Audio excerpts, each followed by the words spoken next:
Cursed Necropolis, Rio. I have prepared a summary of last time. We can compare notes.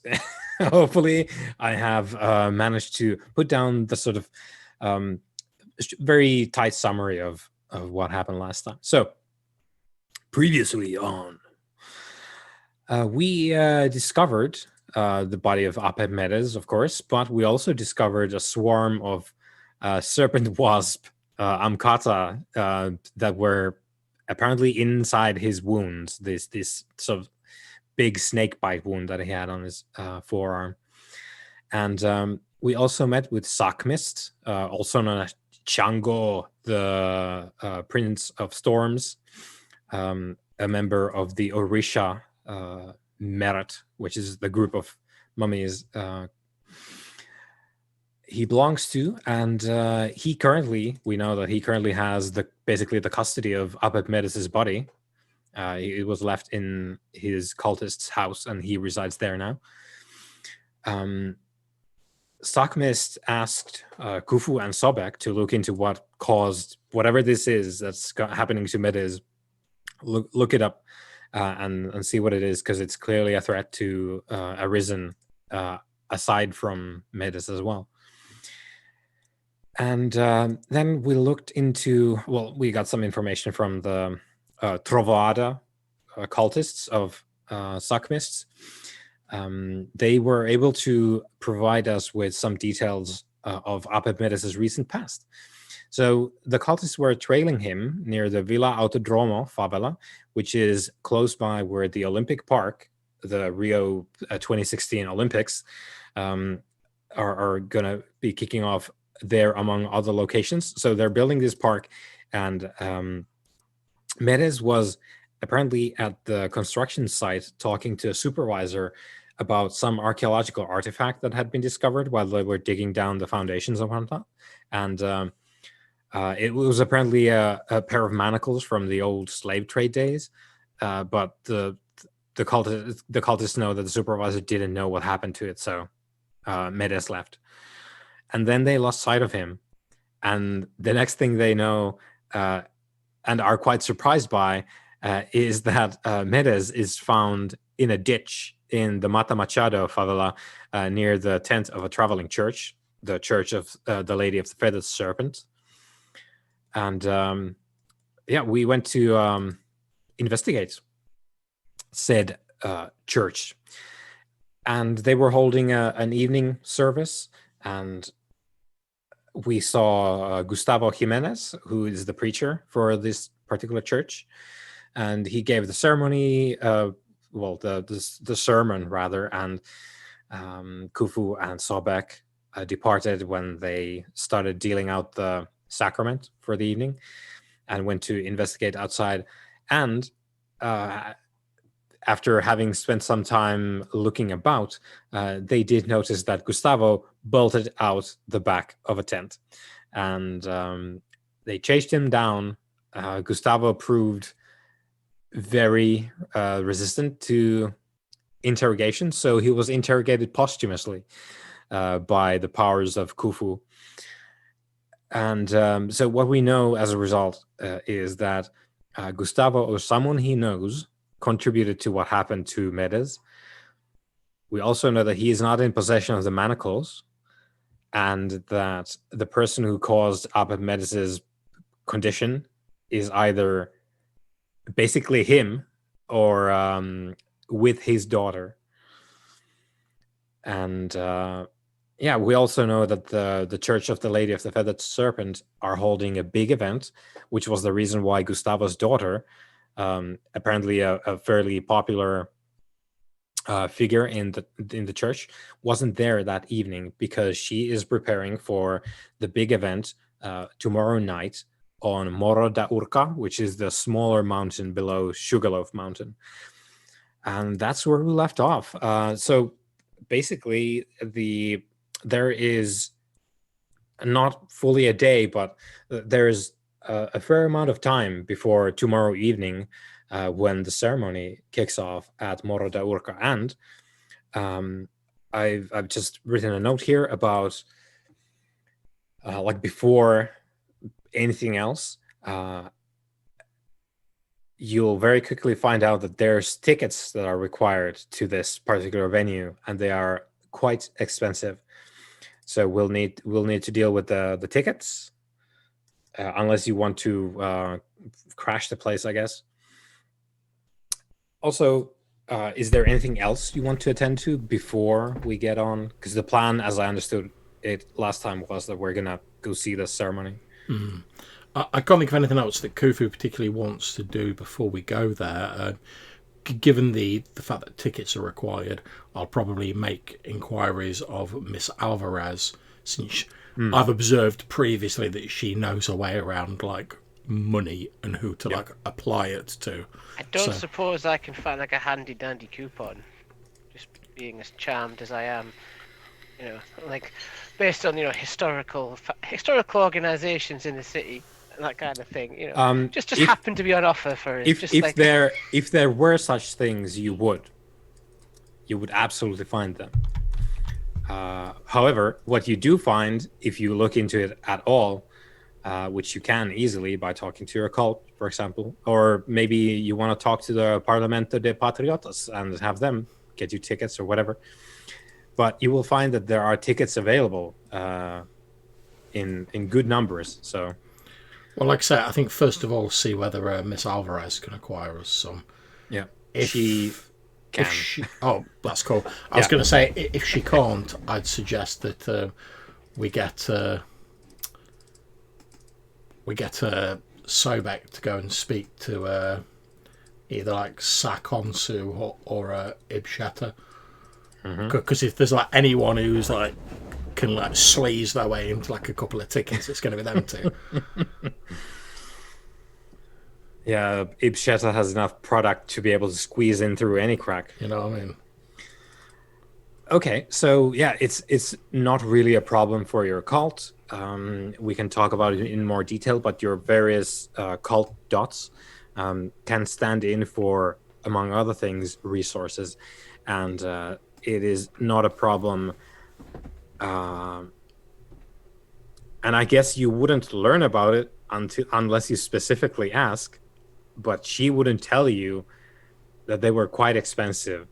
Clearly not. Maybe she does mention it because it's weird enough to actually bring up. So you've gone to your cult headquarters, and you've asked your high priest to procure the tickets. She does so, no problem. But she does mention in passing that they were sort of unusually expensive for the kind of church that we're talking about here. And she has also found out why. Well, it's because of the venue. It was a really quick rebook. There was supposed to be, she describes it as a musical event, which had to cancel last minute. So it became available, and the church apparently booked it last minute as a result, because they could. And the venue is not cheap. So yeah, they are putting some of that on the attendance. And well, you also know, just you can reason it out on your own. You don't need Alvarez to explain it to you, that if we're talking pricey tickets, that's not something that the favela elders are going to be able to afford at all, which would be kind of their core demographic from what you've seen, because they do their thing around the favelas, and the folks in the favelas can't really afford to go into like posh events on a whim. So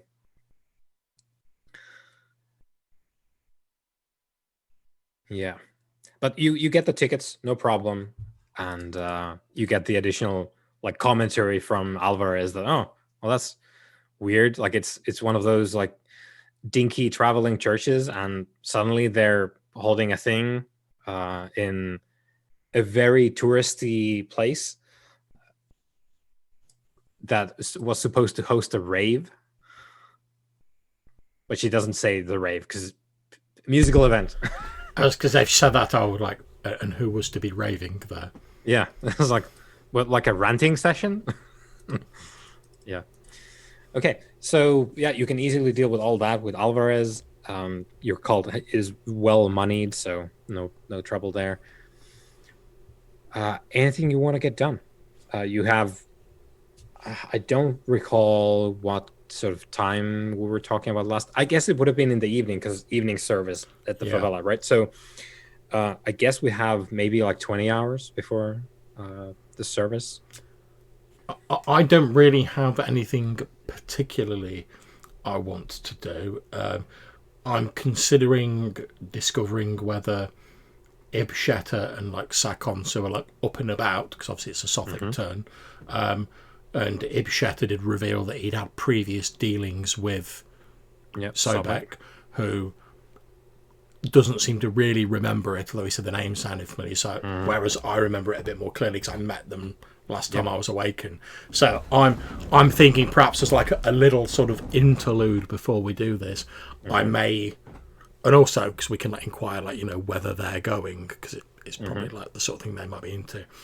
I'm going to suggest Sobek that we attempt to pay a visit to Ibsheta, because I know at least like where his digs are, or at least where some of his digs are or were. So my plan is to basically just have a bit of a wander over there, hoping that when Sobek meets him, it'll maybe like jog a bit of his memory, because from what Ibsheta said, I'd not really had any dealings with him in the past. He was like surprised that I was talking to them and it wasn't Sobek. So I'm guessing I don't have the memories to pull on. I'm a busy guy. So I'm going to suggest Sobek that we pay a visit to Ibsheta, the guillotine of innocence. I don't have an issue with this course of action. However, at some opportunity, I should really, it would be kind of remiss if I don't check in with my guildmaster,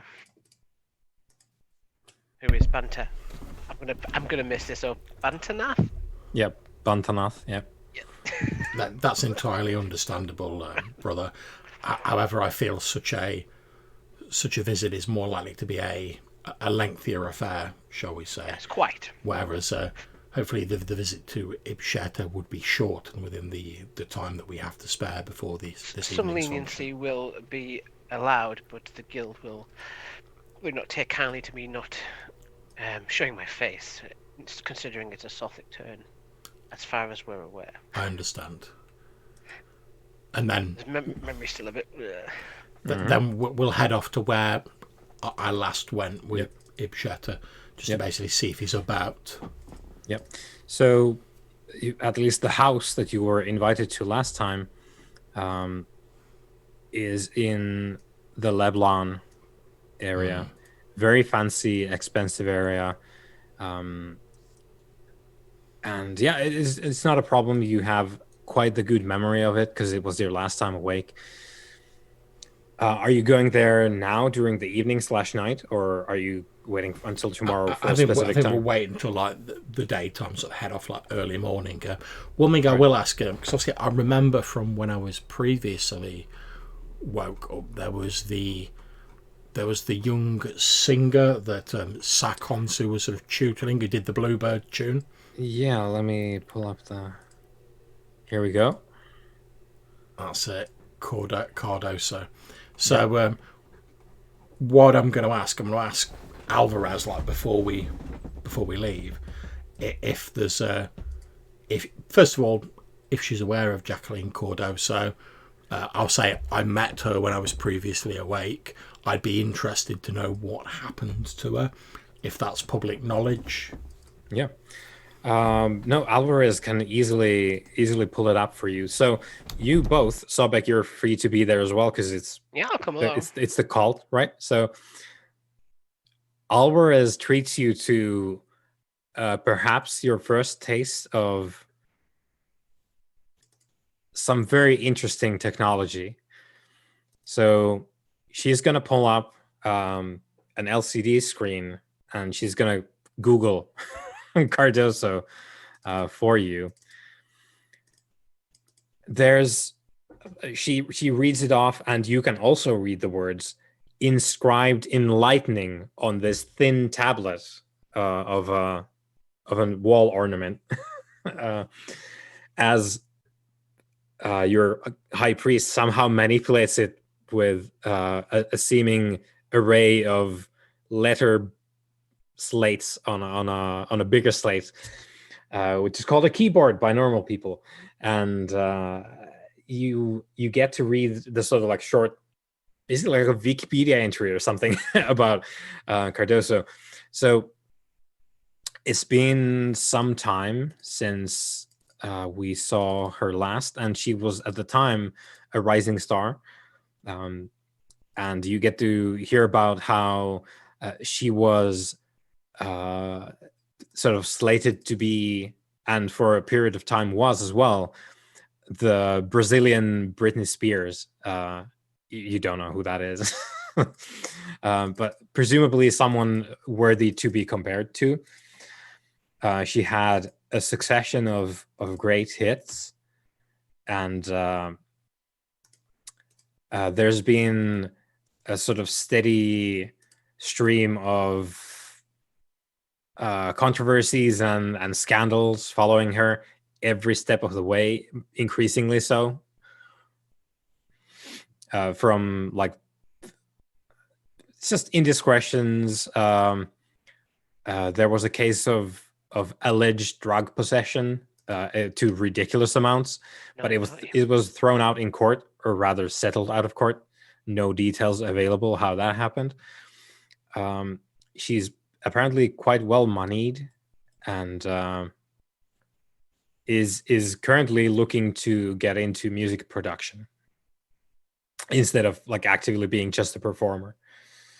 She's set up her own like record label and is headhunting for talent. I was going to say I could probably make a few guesses as to how a case was settled out of court. Yeah, but that's what you find inscribed again in lightning, basically on this like wall tablet. I'll probably ask just like a few like general questions about the tablet that Alvarez is using, because obviously, as someone who's all about that like transcribing information, I'll be asking some very like naive questions, like when I'm like, oh, but when you move on to this other screen, where does the information go? Yeah, that is was it there? retained? Yeah, like how is it? Because obviously I'm used to like carving shit on walls and whatever.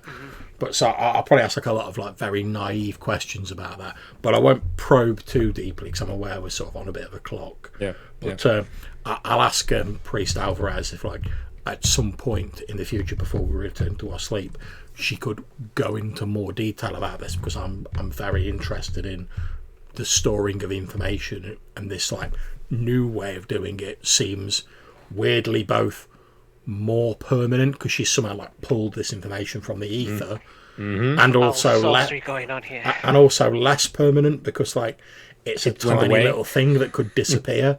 It's not like a huge stone like wall or anything. So I'll be quite bewildered by the sort of contrast between that. But I'll basically ask if when we've got more time she can like go into more detail about that with me. Yeah, she says that she will procure the best experts to tutor you, both if you so wish, Sobek, in the arts of modern day information accessing and storage. You have my thanks, Priest Alvarez. It would help us to acclimatise ourselves somewhat to the changes that have occurred since last we were awakened.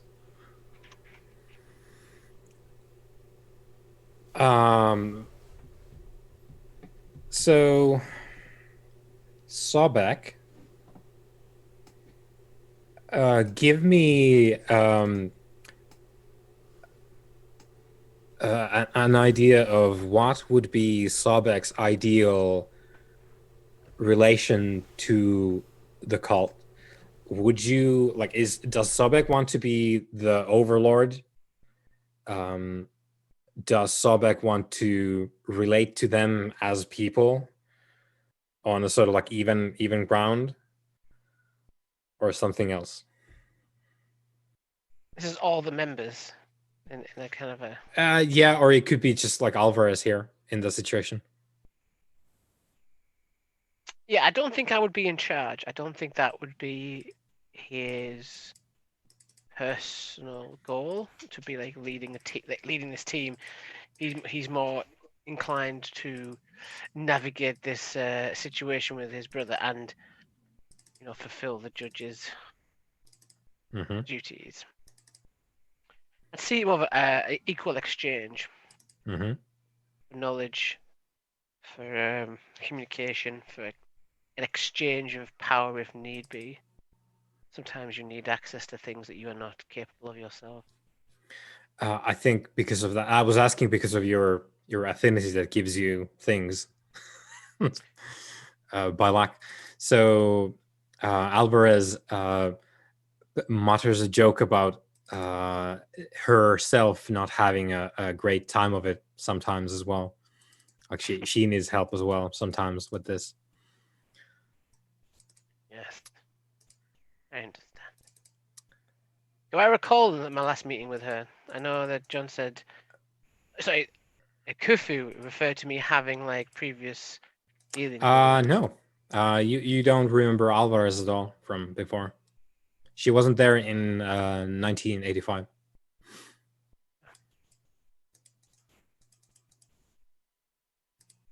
But yeah, Khufu told you about her and the fact that he had put in the good word, and now apparently she is the cult.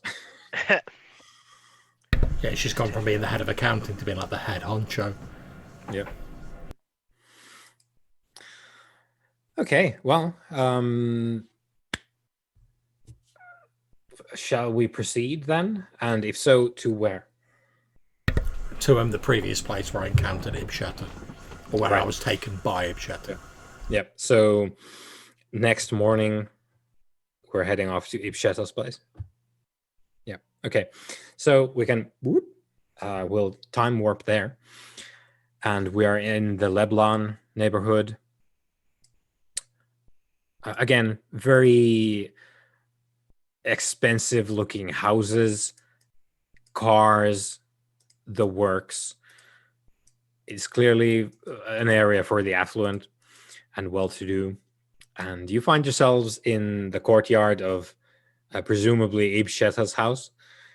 And there's a gardener, I think, outside who waves at you as he's doing his morning work there with the bushes, and asks basically just. I'll walk straight over to him as soon as he waves. I'll be like, Yeah. "Yes, I would talk to you." Yeah, he's like, hi there. Puts the scissors away. I wasn't expecting a delivery of anything really this early. Do you have the right address, sir? Can I help you? I am not delivering anything.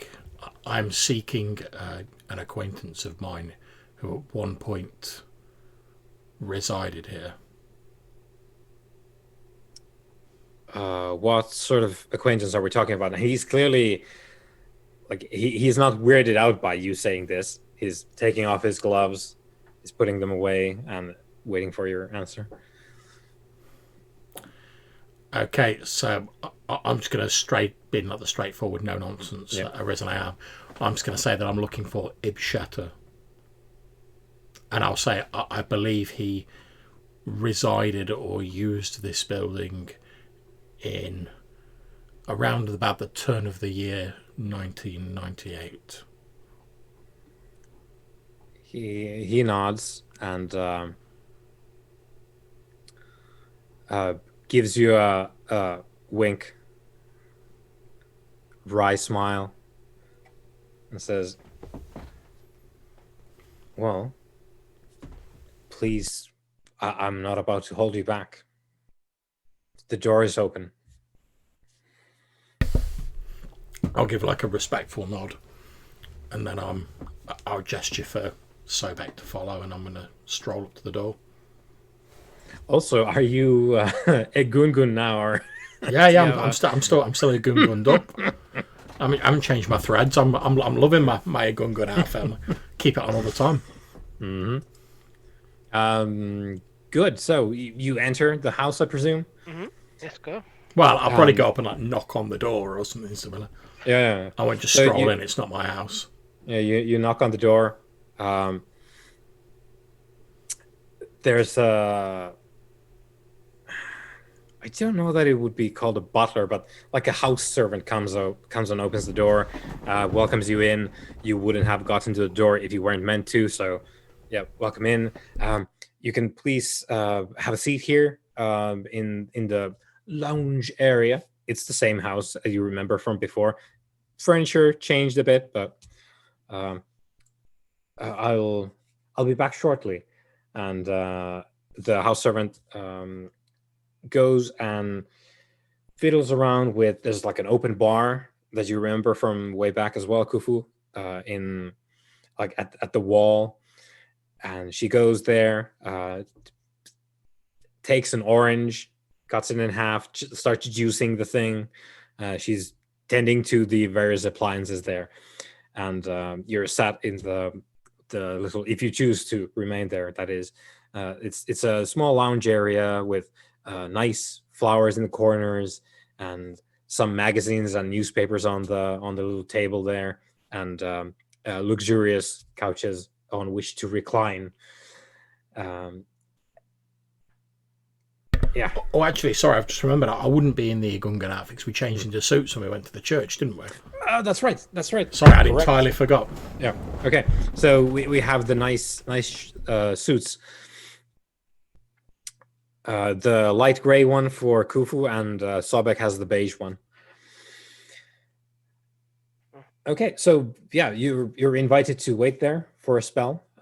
Anything you want to get up to. The servant seems to be busy in whatever she's doing at the bar. I think I'm just going to wait there patiently. Yeah. I don't know if So- Sobek's got anything he wants to do. Yeah. It's Just have a look around and see if if this seems like he's doing well. yes. Everything screams luxury. It is almost garish in just how much he's poured money into this place. If you glance at the bar, yeah, it looks like an open bar like you would have in any kind of fancy upscale place, but because you have an eye for, let's say, detail at the very least, like all the glasses, like every time it's a toss up between like, is that glass or is it crystal? And that goes for like the fucking orange juice mug all the way up to like the fancy flutes. It is from the carpets to the ceiling, everything's top notch, really expensive. He is minted, apparently, or someone is. Whoever's doing this is rolling in it.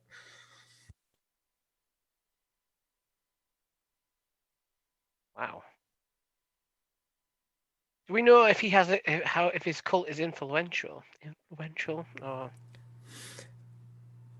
If you want to put that to Kufu, Kufu might have some ideas from his Okay. previous experience with Ibsheta. I will ask him. Like, what he mentioned he interacted with him previously while I was snoozing. From my previous experience, Sobek, I would say that Ibsheta and Sakonsu, the other Arisen I met, seemed to have a great deal of influence in, certainly at the time I met them, in the field of popular entertainment, and also for a certain subset of the population seeking to satisfy various dubious pleasures. How this influence has waxed and waned over the years, I'm not sure. But certainly at the time I first met them, it seemed as though they had quite a deal of influence. Looking around, it would seem that he has maintained well. Indeed. Perhaps we should invite him to this meal, this thing we're going to. That is my second, as well as it seeking to reintroduce you to him, that is the secondary purpose for coming here, since given that this seems to be quite an exclusive and expensive event to attend, I would be and previously involved music and a band of some kind. I would be surprised if Ibsheta and Sakonsu are not at least aware of it, and perhaps may even already be planning to attend. I'm gonna idly make myself a drink. So you go up to the bar, I guess, Yeah. and you reach over. The servant seems mortified, like leaves whatever they were doing, like the orange juicing, and like scoots over and like reaches to like hold the bottle that you were reaching for. It's like, please, can I help you? Whatever it is you want, I will endeavor to make it so, if it is within my power. It's not that she's like, oh, don't touch it. She's like, oh no, I need to do this. This is my job.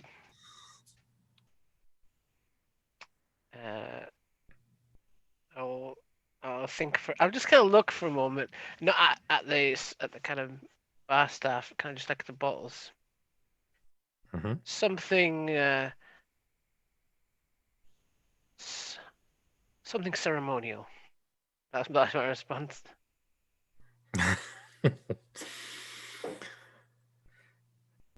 Okay, yeah. She is clearly used to like bizarre, abstract descriptions for extremely physical things, and goes to work.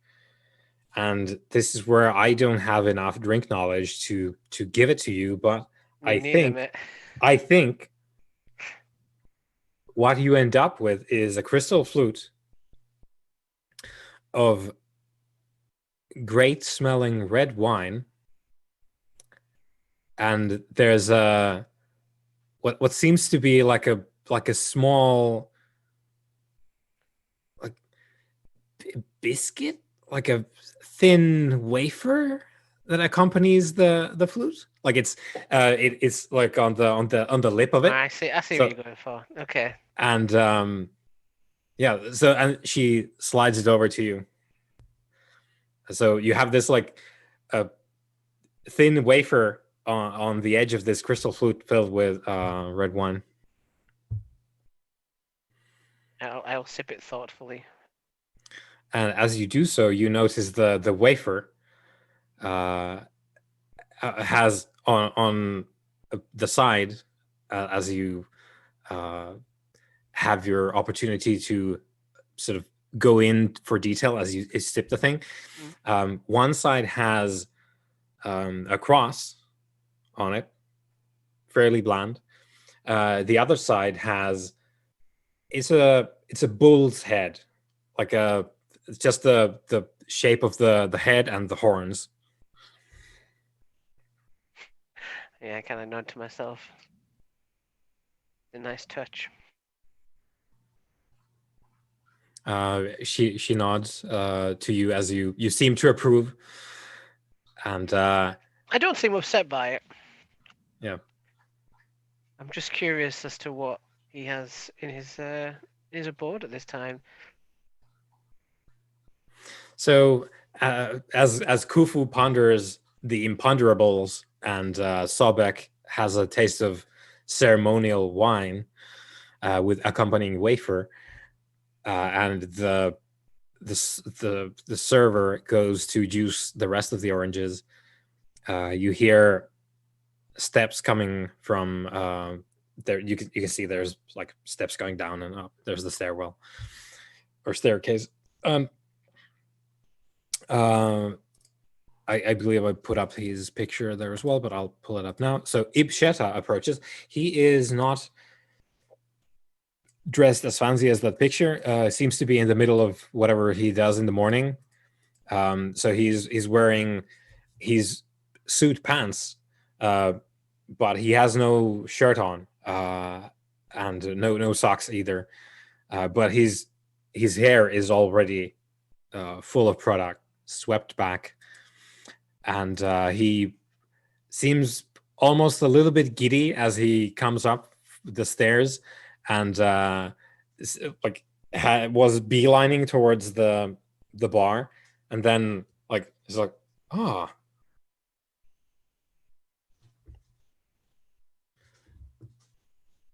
did I book a meeting and miss it?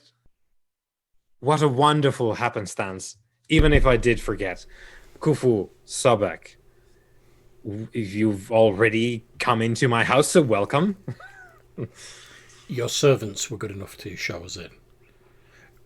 Oh, Do they you let credit? in anyone these days. Huh. Do not be concerned, you have not forgotten a meeting. When last we met, you expressed surprise that my brother was not present, and since the air of forgetfulness is still about him, I thought I would bring him here to reintroduce him to you. I hope that we have not troubled you. Oh no, it's a lazy morning. And speaking of morning, how is the orange juice coming? And he goes to the bar, and the server hands it out with two hands with a bowed head, and he takes this like big old glass of orange juice, freshly squeezed, and like sniffs it, nods to himself, and sort of like shoos, and the servant disappears, and he turns to Sobek and says, "Well, it has been some time, Sobek, but welcome. Apparently so. Have you yet, during this wondrous turn, have you yet spoken to dear old Bantanath? I imagine that would be high up on your list of things to do, as a dutiful scribe, such as you are." I sip the wine with my wafer. I have not. At present. It's on my to-do list. He notes the wine that you have. He doesn't really have any other like reaction to it, but you clearly see him go like, "Oh, well, I hope that you will be able to do that. But since you are here, let us get reacquainted, and leave the dreariness of the favelas behind, for you are stepping into my domain. Please follow." He takes his orange juice, heads downstairs. I just glance at my brother, then I'll follow.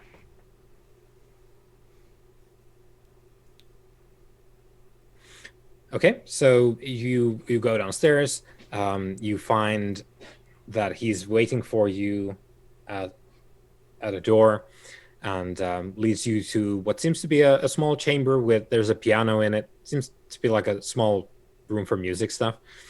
And all of this is like unfamiliar to me. Like I can't remember. Yeah, no. You don't have explicit memories of any of this. No. But you do recall him. Like he seems familiar. You've probably seen him, which you already know. Bantanath and him are in the same merit. They're both in the secret court. So it would only stand to reason that you would have hung around with him before. Is everyone in the court of the same guild? I don't want to confuse that. No. Okay. No. You know that Bantanath is a scribe, as you are, and Ibsheta is not. Am I aware of what his deal is in terms of his like? I guild? think you do. He is Tef Abi. He is an architect. Architect makes sense. Yeah. Builder of effigies. Makes sense with his fancy drinks and his little symbols hidden around. He invites you to this room and goes to sit at the little stool before the piano. The piano is closed. He puts the drink on it, and he invites you to a chair close to the door. And as you step into the room, he says, "Oh, well, is Khufu not coming?" He is free to do so, but I do not control him. He is his own man. Well, I should hope so. Uh, if fine. I will shout up the corridor. You're free to join us, Khufu, if you wish. This is not a private meeting.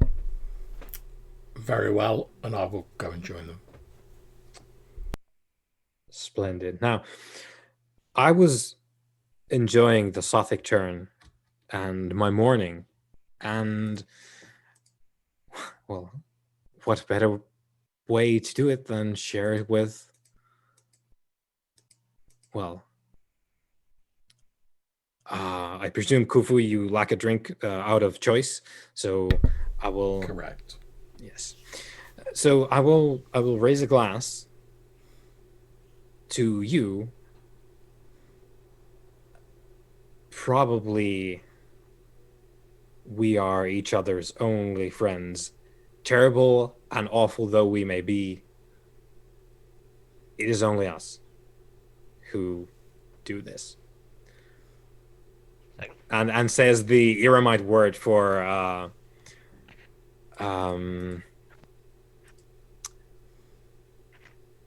I think it's probably for something like to glory, the sort of like cheers version in Iramite.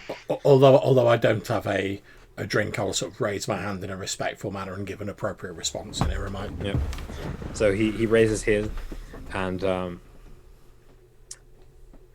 at this time, you become vaguely aware of there being another person in the room at the far end.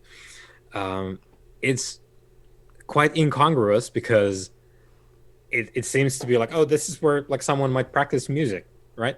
But there seems to be like a kitchen table thing set up at the back. It's not a kitchen area at all, but there's like the full thing. It seems to be like it's spotless as well. So someone has clearly just bought this thing and just installed it here. It's not really being used. And there is a young man with fairly sort of unassuming clothing, not really that affluent looking, maybe towards the lower end, like maybe not in the favelas, but not that far from them either. You put his age maybe at maybe 18, maybe 20, somewhere there, young human being. It gets hard to gauge age after a while for you guys, but a young man stood at the back in complete silence. You only realize this after he shifts his feet that, oh, he's there.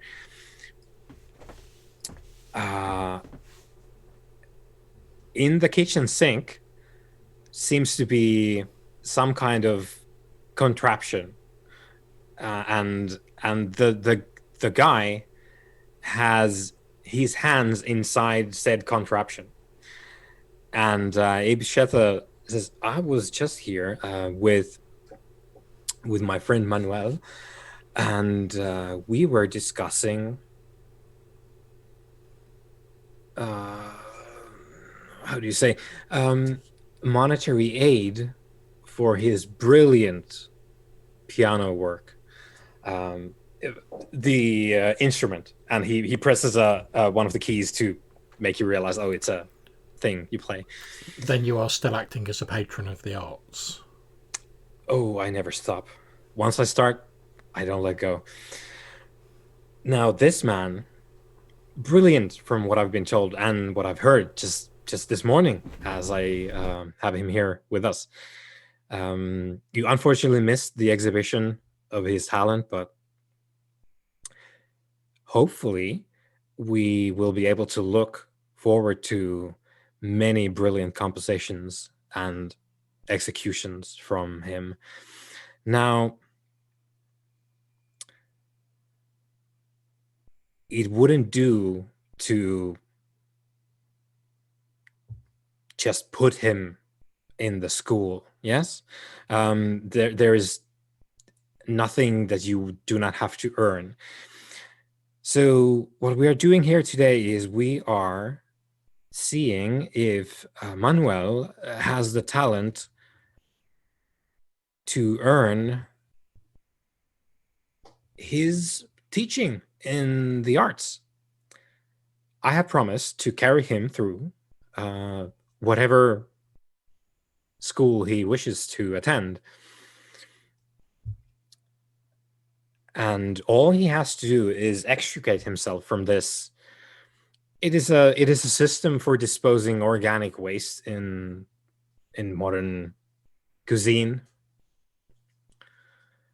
And he shows you what seems to be like a well, it's a remote. You've probably seen folks at your cult headquarters use these as well at some point. It's a remote.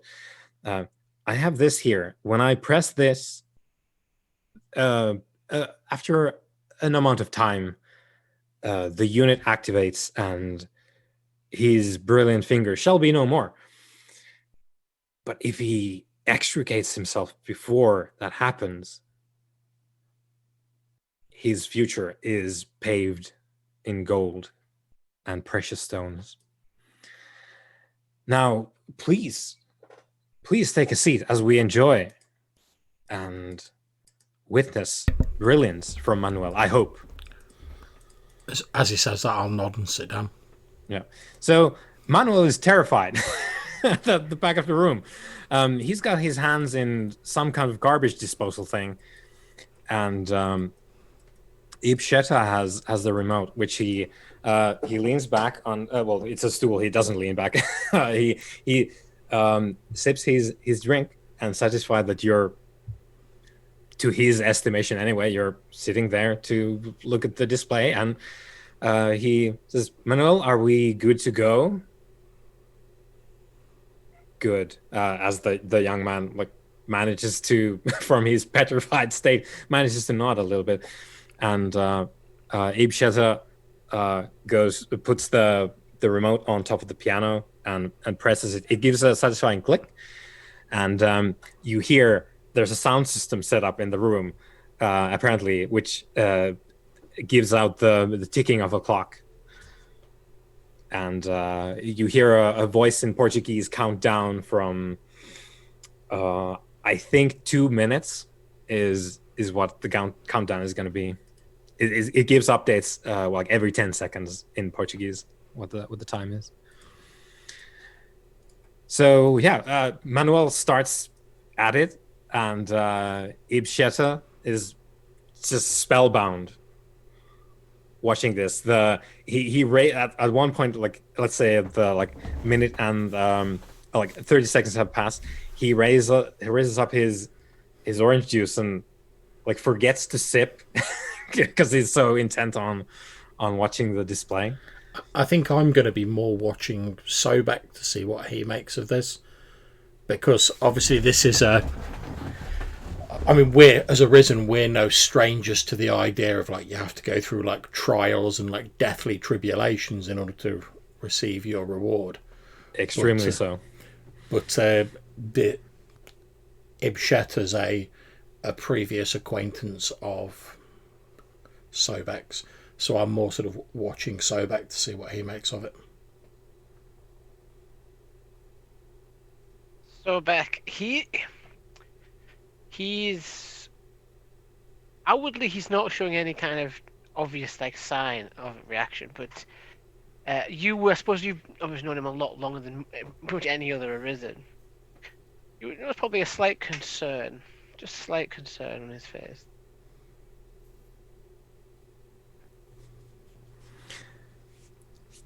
The countdown keeps going, and I will give old Manuel here a roll.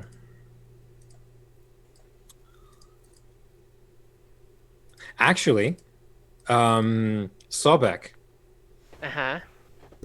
Are you hoping for a particular resolution to this grotesque scene?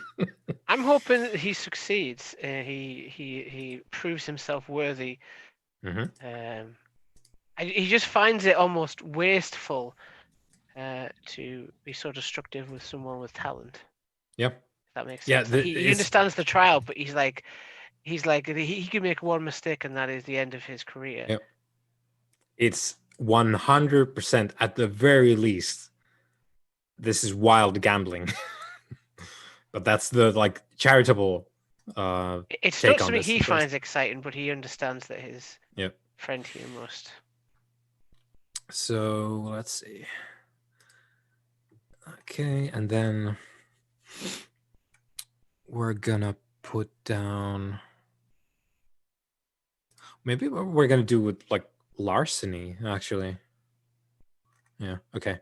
So dexterity and larceny. Actually, no.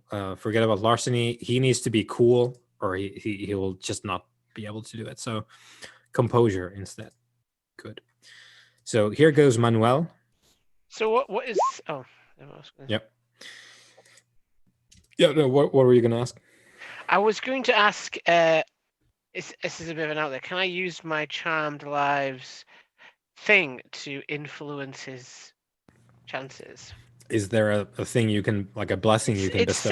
It says you can. It says I can like. It says I can dictate the results of a card draw by spending willpower, but I wasn't sure if I could extend that to something else in the Right. So context of the scene, as it were. I don't know. I'm not sure on the explicit text of it, but I think it might be like for this scene in particular. I think Manuel is probably outside of that unless it specifies that like you can like extend the thing. It doesn't say I can or I can't give it to someone. Yeah. It just says I can dictate the. I can get the. The result you want. Yeah. Which is because I'm kind of thinking the like application that comes to mind is you could have said the remote has no batteries. Yeah. Then like it's all drained. But then again, like either Manuel gets out of it or he doesn't. I guess that's binary as well. It's true. True. I just wondered. I mean, he's not my concern, especially. He's not one of my ilk. Well, let's say you could influence it with your affinity. You could charm his life if you wanted to. But he's making some progress, you think? He's struggling admirably. Okay. Countdown ticks away. Manuel rolls again. We're at 1 minute past. No? Because you have to get so many successes. Ooh. That's pretty good. Ooh, he's doing well. And I think that's it for Manuel, because I was looking at 5 and he just got 5 because he rolled really well on that last one. That was pretty good. Yep. Maybe my presence there has helped him. Maybe it did. Maybe it did. So yeah, a little after 1 minute, he gets himself free, and he just collapses on the floor and just shakes and sobs quietly. And Ibsheta just shaking himself awake from the spell binding and puts the drink again on the piano, raises up, and just slowly starts clapping.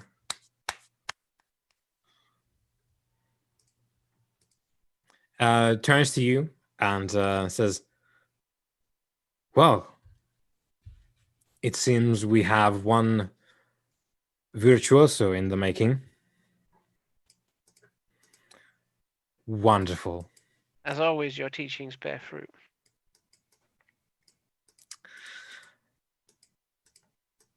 How is the wine? It's curious. It's not what I expected, but it's not unpleasant.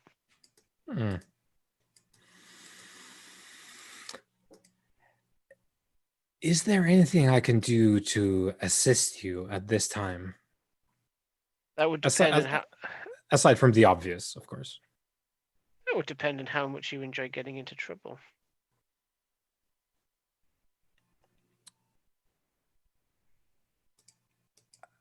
I think,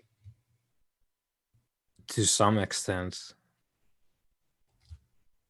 misfortune finds its way towards us. In the grand scheme of things. That is true, and I remind Khufu of this repeatedly, that we cannot escape our duties. That much is true. We quite literally cannot. We are currently on a sort of diplomatic mission. I can't look at Khufu for confirmation that's the correct way to describe what we're doing.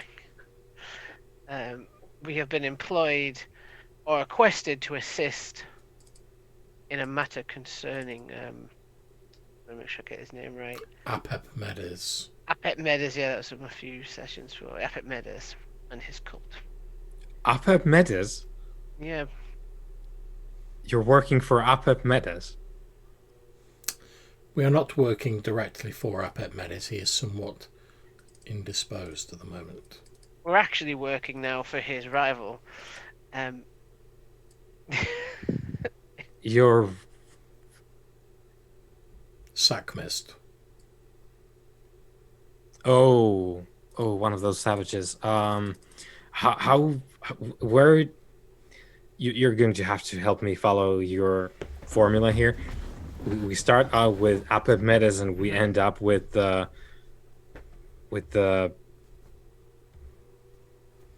him. Indeed. Allow me to explain. Apep Medes has been laid low by some sort of infection by a swarm of Ankata. He was discovered by the cult of Sackmist, who, knowing him to be an enemy of their master, conveyed his torpid body whilst to a stronghold belonging to Sackmist whilst they awoke their master. Once we were implored by Apep Medes' cult to attempt to retrieve their master. When we travelled to Sackmist's location, we revealed to him that his enemy had not been defeated in the manner he would have wished and had been laid low by dark sorcery. We were asked to look into the matter, since Sackmist would prefer to defeat Apep Medes on his own terms.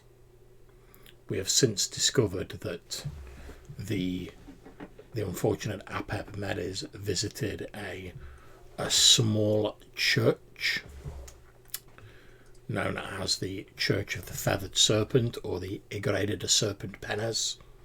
You see him rolling his eyes at the mention of, like, oh, there's a church, like a small church in the area. It's like, of course there is.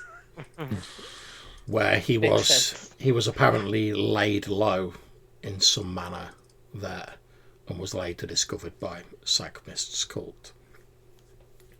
We believe that the daughter of the now unfortunately deceased priest of this church is going to be performing at an exclusive function at the Sugarloaf Mountain this evening.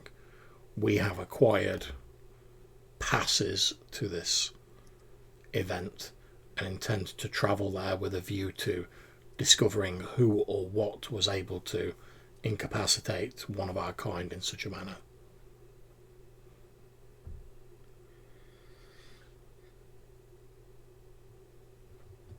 Well, this is all quite the bit of news. Why haven't I heard of this before?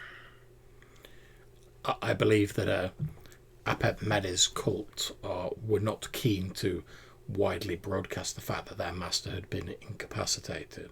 They were also mostly dead. Indeed. They approached myself and my brother Sobek because they believed us to be of neutral temperament towards their master. But From what we can remember, that much is true. That's an astute assessment for a bunch of inbred slavers. my own interests lie solely in discovering who or what has been able to incapacitate one of our kind in this matter. That would seem to be the big question. And to keep our word, we did give the cult our word. Should carry something. Even Oh, today. no, we shouldn't break that, he says with a slight smile. Whatever you know my feelings upon which this... Whatever this power, this sorcery is, it poses regardless of our word, it poses a clear danger to the Arisen. It does. Where is Medes now again? He is in the possession of Sackmist, who has given us his word that whilst he is incapacitated, no further harm will come to him. As I've said, Sackmist wishes to defeat Apep Medes after his own somewhat more physical fashion. He does not wish it to be known that he was, or believed that he was only able to defeat his foe because his foe had already been laid low by parties unknown.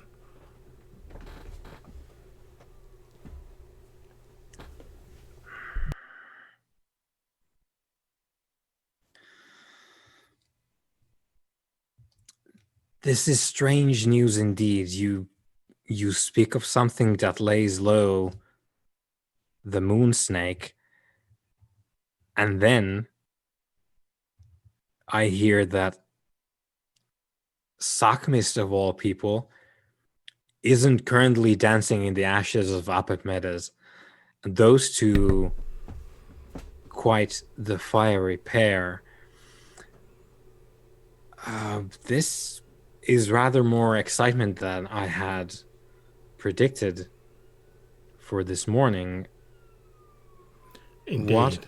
What I want to know is, what is your current situation with finding out what did this then? Because I presume it wasn't the masked savages in the favelas? Not to the best of our knowledge.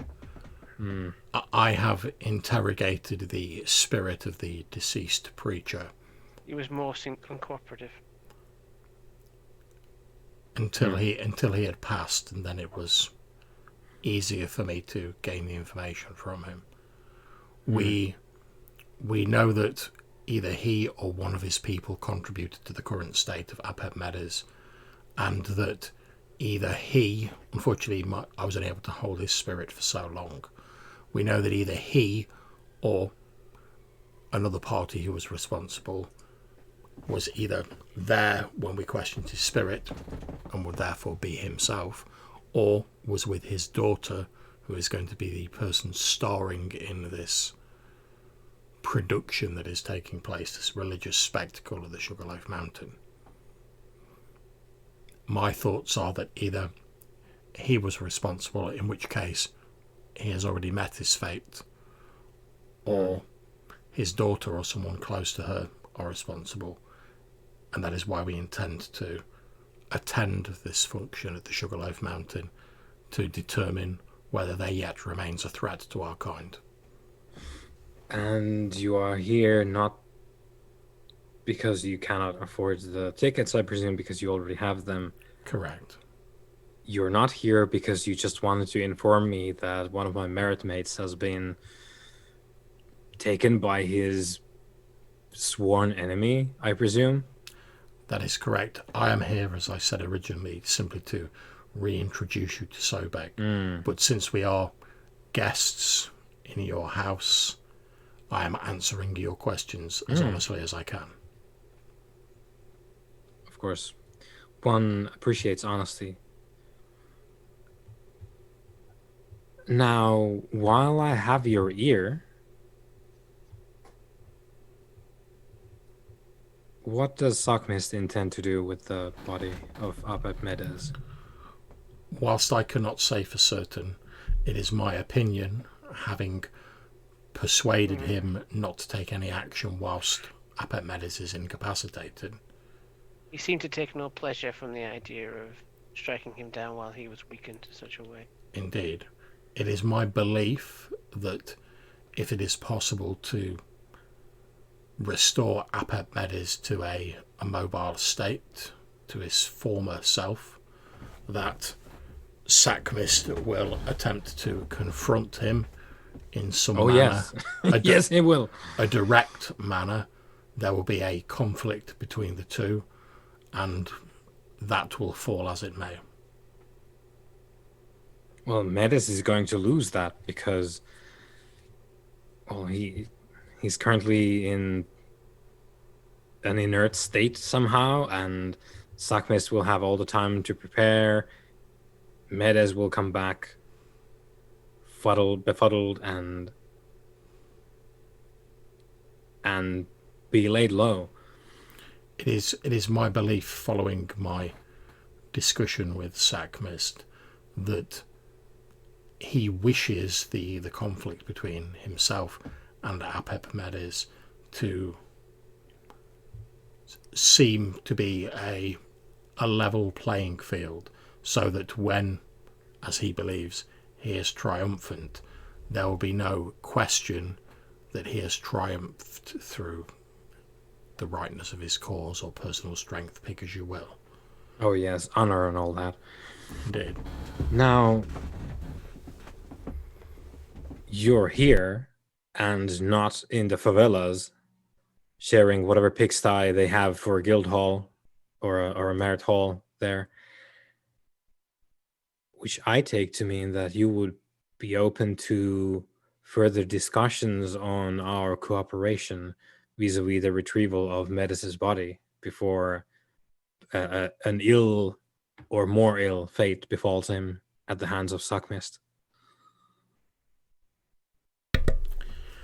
Given that we are being honest with each other, I should make you aware that I have tentatively reached out to Sakmist to express interest in his organisation. Well, it's not a great surprise that I sort of presumed always that you would, given your particular guild and the others who inhabit it. Indeed. Which is why, as you might recall last time we spoke, I was somewhat taken aback by the ease with which we related to each other at the time. Somewhat surprised by it now as well.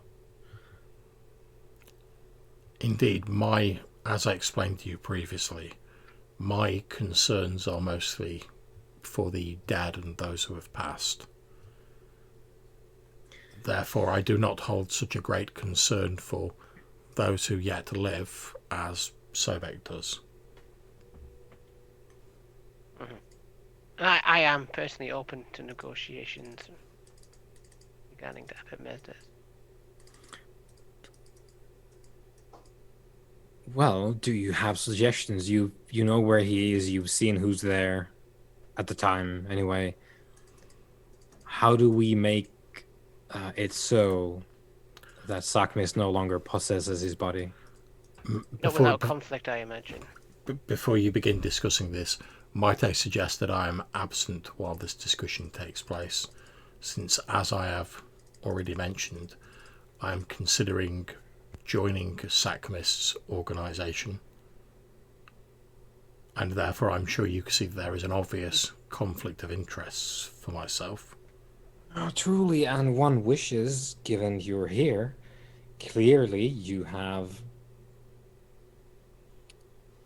a more sober understanding of where your allegiances should lie, which I seem to recall has always served you well in the past, even if you sometimes journey to the pigsty to see them frolic around in the mud. Indeed, however, as I've said, my coming here has little to do with my allegiances, save my desire to reacquaint my brother with someone who expressed knowledge of dealings with him in the past. Wonderful. In which case, I shall leave you both to your discussion. And I sort of nod politely to them both, stand up and leave the room, and I'll go and sit back in the bar area and wait for it to finish. Yeah. The server materializes as you appear there and comes up to you as you sit down. Can I perhaps serve you a coffee? Yes. Some other beverage? Do you have any donuts? They will I soon. believe we can have those, yes. If it is trouble for you, do not bother. A coffee will suffice. I'll see what we can do. Thank you. She goes to procure for you a cup of coffee and a donut. All right. While Khufu enjoys the luxurious coffee donut combo, Sobek, Mm-hmm. Ibsheta leans towards you and says, I've seem to recall I've always been puzzled by why exactly it is that the two of you tread the same paths. But then again, I suppose fate makes fools of us all, but it just seems so improbable that well, you and your companion there have successfully straddled the line for as long as I can remember, which is, again, to your credit, not many have done that. But really now, it is the fourth turn of the Great Wheel. Who's counting? I am. So are others. And it is a time of great potential. The wheels of fate turn on Rio. I would hope that you and your companion there would move beyond the lethargy of whatever it is you are pursuing. I seem to recall you have a temple in the graveyard. Mm-hmm. We certainly do. What is it that you do? You worship, you venerate the judges as we all do, and somehow you play on both sides of the table. You stride along the beach with us on during the Revelon when the current calendar year changes. You huddle in the favelas with headless chickens and whatever grotesquerie they conjure back there.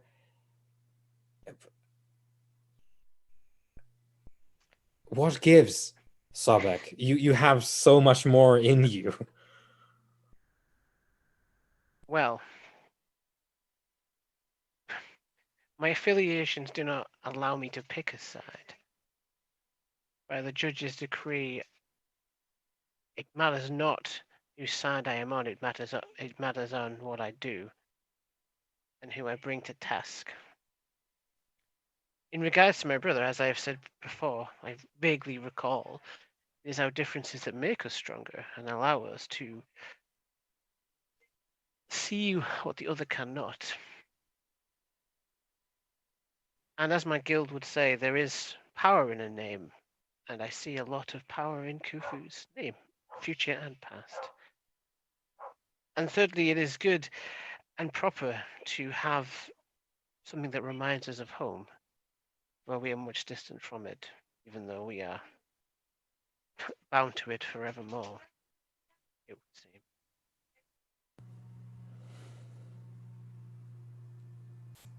It's just perplexing, is all. I would ask if you have shadowed dealings with the Red Sparrow, but of course you would not answer truthfully, even if you did. But the mind does wonder, Sobek. How do you do it when no one else seems to be able to? How do you stay away? Khufu now speaks of going to the Orishas, petitioning for membership. I imagine there is a suitable fetish that he could masquerade as. That is not a problem, but this is the first time, as I can recall, that you are stepping out of your temple. Which, again, it is an eternal question to me. How have you maintained what you have Without while making seemingly, souvenirs? while seemingly being independent?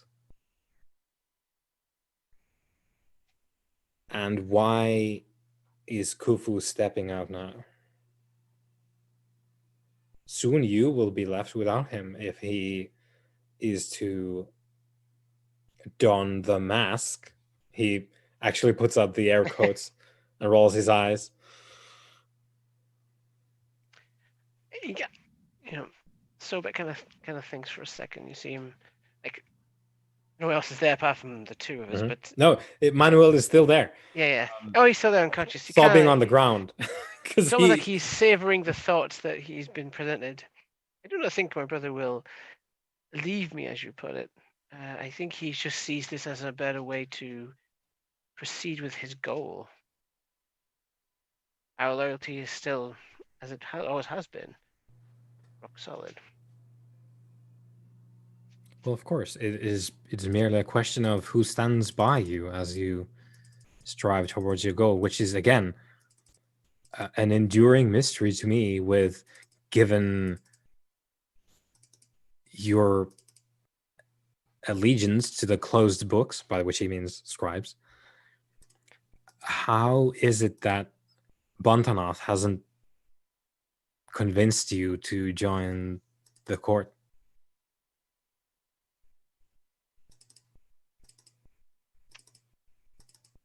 Because I'm more useful out here.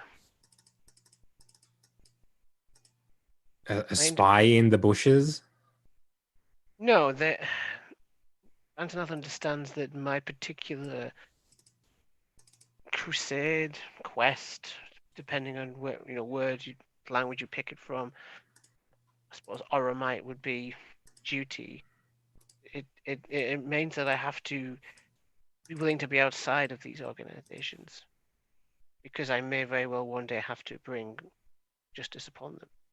I will have to speak to Bontanoth about this. You can.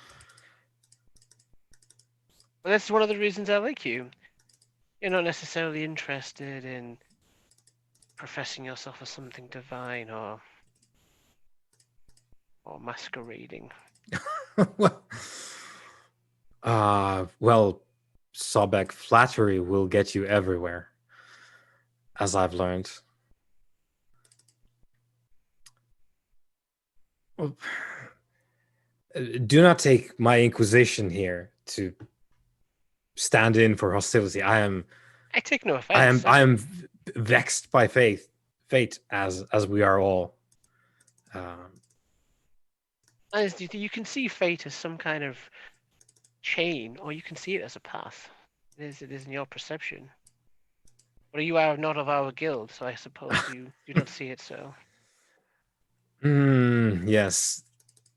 It is. The scribe's path is not for me, though Bontanoth is the head of the court.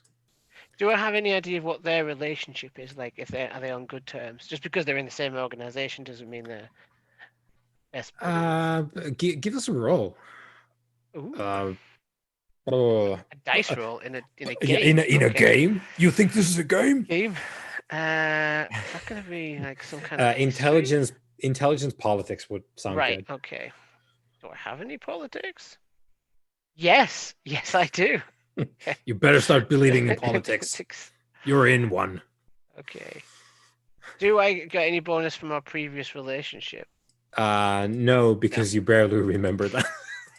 I was reaching there. I was reaching, Yeah. but I thought I'd give it a shot. Oh, Yeah. well, did all right. You think they're on good terms, Mhm. and it also solidifies in your mind this idea, which Ib Shetta hasn't explicitly pointed at, but he has barely talked about guilds. What he's talking about are the social groups known as merits, like Yeah. the social groups of mummies, allied mummies, essentially. He's only barely mentioned that, oh, you're a scribe and I'm not, Yeah. and Bantanath is, and whatever. But what he's talking about almost all the time is, oh, those Orishas there and the court here. Yeah. And he's a member of the secret court. He's more Bantanath. interested in the Yeah. social pillar. Yeah. See, that's the thing with Sobek is he's been more guarded, even though he considers Ibsheta a friend. He doesn't want to give away how much he does or doesn't know at this Yeah. stage because he Yeah. doesn't remember, Yeah. and he could end up giving away something very bad or Yeah. very very dangerous to Ibsheta, which he will Yeah. use. Yeah. Well, and it is, of course, always something for the Arisen to think about. Like, who do you talk to? Mhm. Who do you trust? You will have to. There's do only one both, person but- I trust, and he only talks to the dead. But yeah, you think they're probably on fairly good terms, because at least the way that Ibsheta makes it seem like the social groups are the thing and they share one. So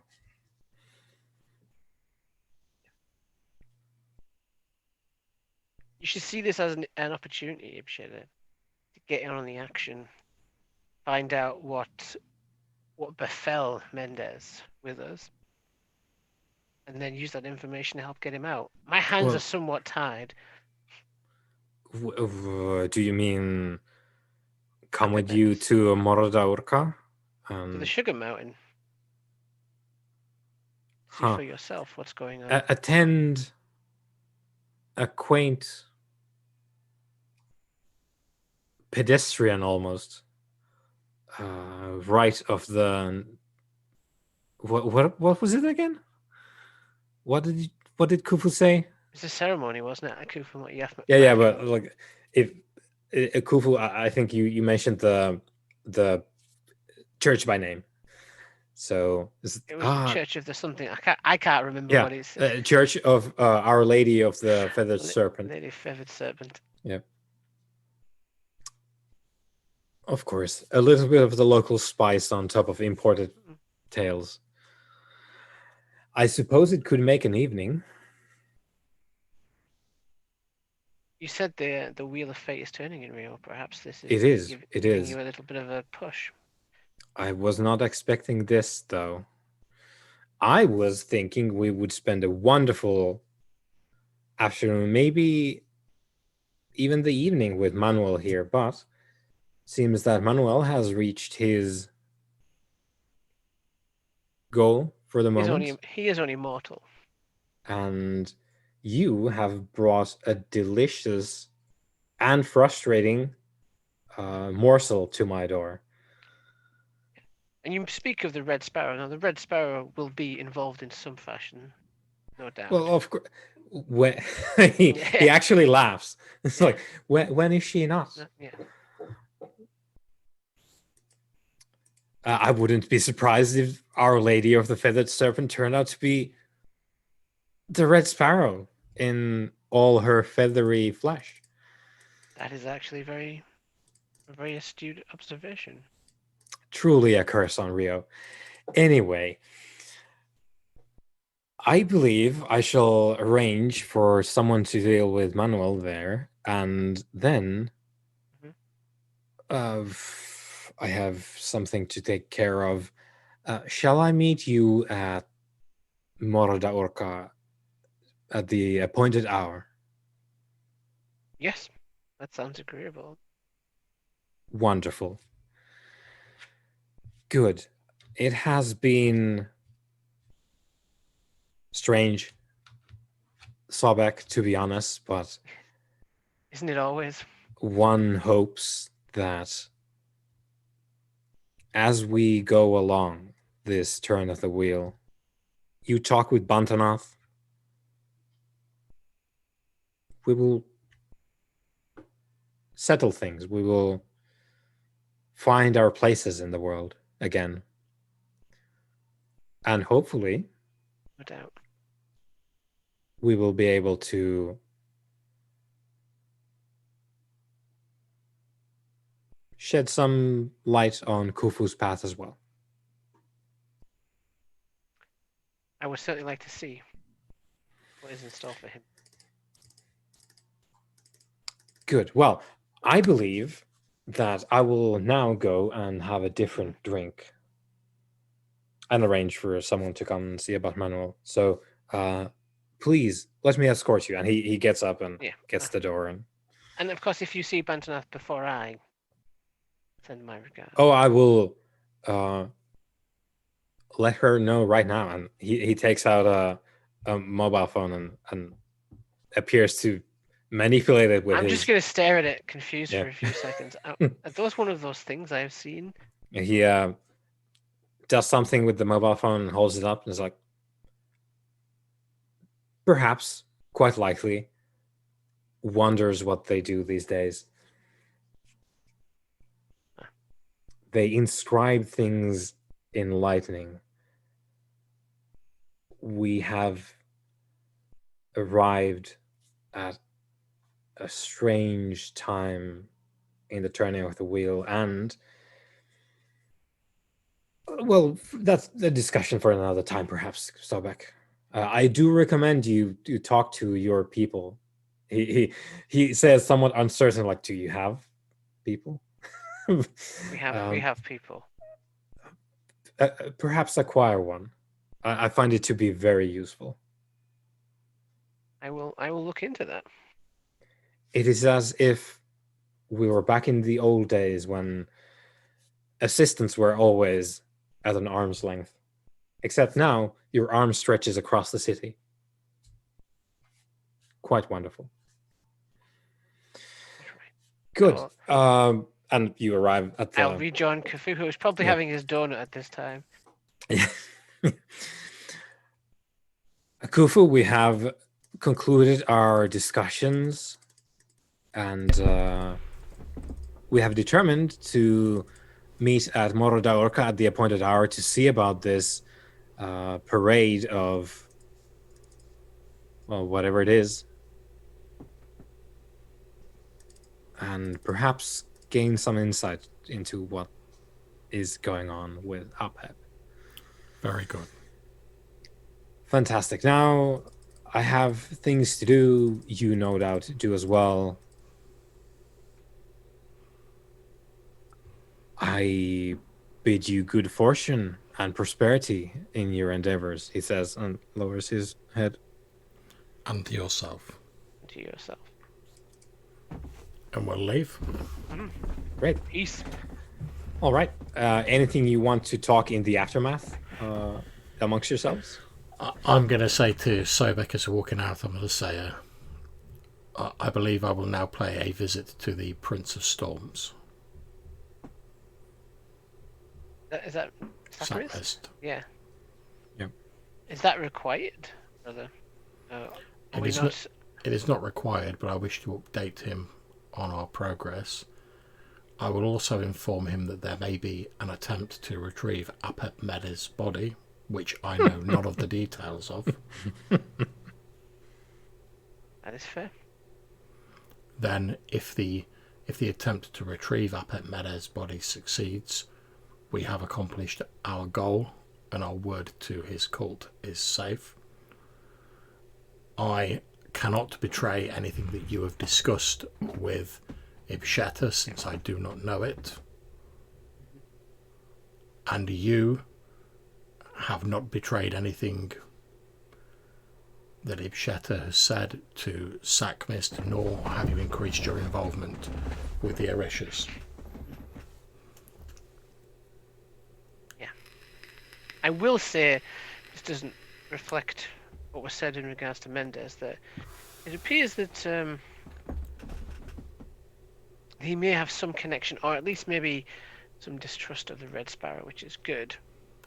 Healthy. That does not surprise me. She seems a very polarizing figure. Yeah. But just in case you meet him again and I'm not around, I did not mention that we owe her a favour, so that is probably wise. Just in case that comes out. But yeah, if we want to see the storm, I thought we were heading to the party next, or the ceremony, sorry. Well, I believe, since it is fairly early, I believe we still have time to do both. Yeah, you do. So yeah, so my plan's to go and visit Sackmist. Yep. Sabek, do you go? I'll go with. I don't have any reason to not go. Yep. All right, so we jump into the Mata Machada favela. This Ibshit is like a mortal enemy of Sackmist. I've just now, marked myself as an enemy. Here we go. Yeah. Plans within plans. Plans, yeah. Spokes So- within wheels. It's all smoke and mirrors. So Mata Machada favela, which we were in before, and we're at the very back where it turns into kind of like forested hill and no longer a favela.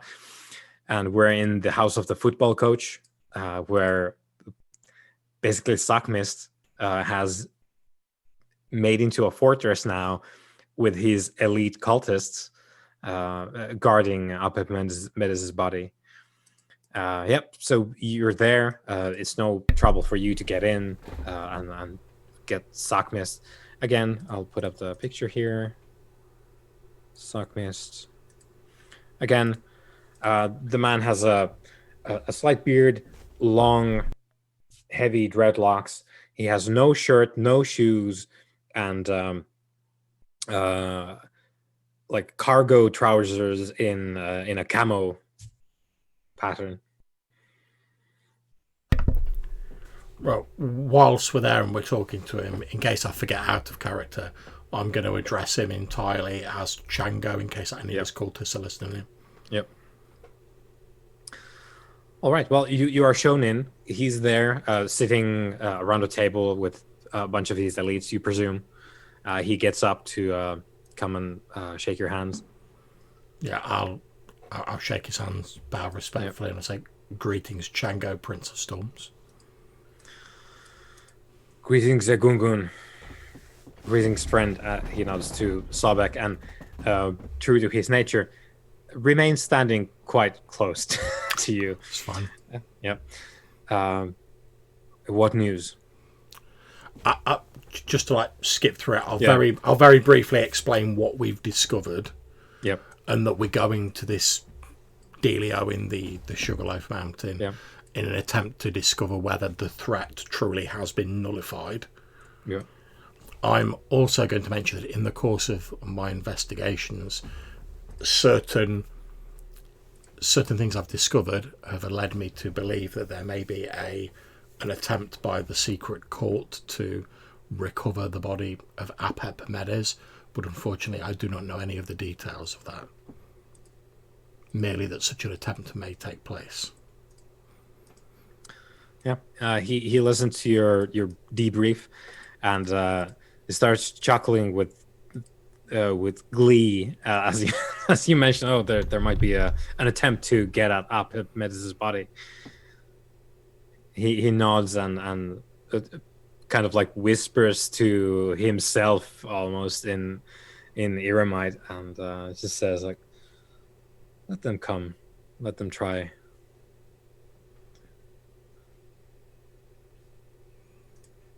I appreciate what you are doing.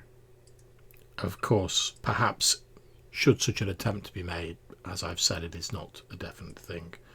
But if such an attempt is made, perhaps it might prove more of a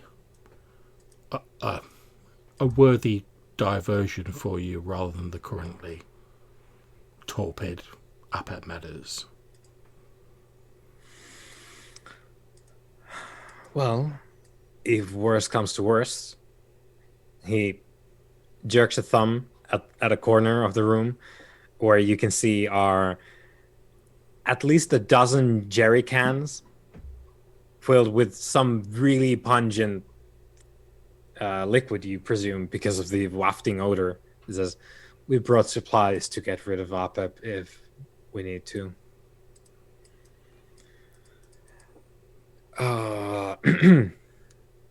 Well, I suppose we will continue our watch here because we cannot let the snake slither away. Indeed. And since we have no more to relate, we will prepare ourselves for our journey to this ceremony that is to take place at the mountain this evening. Should we discover anything further as related to Apet Medes, we will of course let you know. It is all that I can ask of you. You have my thanks once more, Egungun, good friend. Nods to Sobek. In which case, be well, Prince of Storms, and I'm sure we will speak of this again. And I'll sort of bow and sort of back out effectively in a very respectful manner, playing up to his persona for the benefit of his cultists, basically. Yep. Yeah, you can tell he appreciates the fact that you're thinking about this. I'm also sort of testing the water because I'm planning on going that way myself. So I'm sort of I'm starting to sort of oh, this is how it works. I'm sort of starting to get into the vibe of it. Yeah. I'm bemused that he's excited that someone might take the body. Like he wants the fight. Yeah. He makes Sam absolutely no secret about the fact. Is like, come at me, bro. That's why I was. That's why I was smiling when Ibsheta was like, "Oh, we're going to do like a rescue attempt." Because I was like, "Oh, Sakmis going to love it because he's just like itching for a fight, basically." And the guy he was planning to fight is in a coma, so he can't fight him. Yeah. So as we're sort of like walking out and we're leaving, I'll say, sort of maybe seeing like Sobe look a bit puzzled or like he's sort of a bit bemused by it. I'll say, consider it from Sakmis' point of view. He is someone who prides himself on his prowess and his ability to deal with enemies directly. And yet, as we know, for those of us who are arisen, it is extremely difficult to deal with enemies of our kind in anything resembling a permanent fashion. Even if Sakmis, as he implied, although I do not believe he will do it, was to burn Apet Medes' body, that would not completely destroy him, and in time he would return. Both Apet Medes and Sakmis are victims of their rivalry. They can no more destroy each other permanently without offending the judges than I could reach up and pluck down the sun. And so they are both locked into this cycle. Maybe it's how it's meant to be. Perhaps. And we leave the outcome of the current cycle of their rivalry to the dictates of fate. Perhaps the Hidden Court will rescue Apet Medes' body and fulfill our word to their cult. Perhaps they will be overpowered by Sakmis. Perhaps something will strike Sakmis down. Perhaps. We should, just thinking, we should perhaps put the message out, the pigeon, the letter, and see if anyone else has been struck down similarly. Like if there's any other incidents of this happening. Maybe. I would I would believe, given that Ibsheta was unaware of this, he's an arisen who seems to be kept fairly well informed. I would suggest that if it has happened on a wider scale, he would no doubt be aware of it. And Sakmist and his cult themselves were surprised to find Apet Medes in That such is a true. state. But perhaps that is partly because we are one of the few groups that go beyond the lines of guild. Indeed. My concern, however, is if we put out the word about this and the judges... in the name of the judges, I hope not. Should it be one of our kind that is involved in this, by putting the word out, we will reveal what we know, and they may alter their plans accordingly, denying us the chance to get to the bottom of this matter. Which is what we want. Indeed. I suggest that we attend the meeting this evening, discover what we can, and then after that we should perhaps revisit the idea of alerting our kind, depending on what we find. Agreed. I am, as you know, I'm a great believer in acting directly when it is required, and I believe that is what I find appealing in the Orishas as a group. But even those who act directly, like myself, need a direction in which to funnel that action.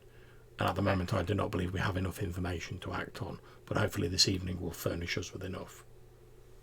I hope so. Certainly hope so. Then I suggest we wait until the function this evening and see what we may see. What will be revealed. So,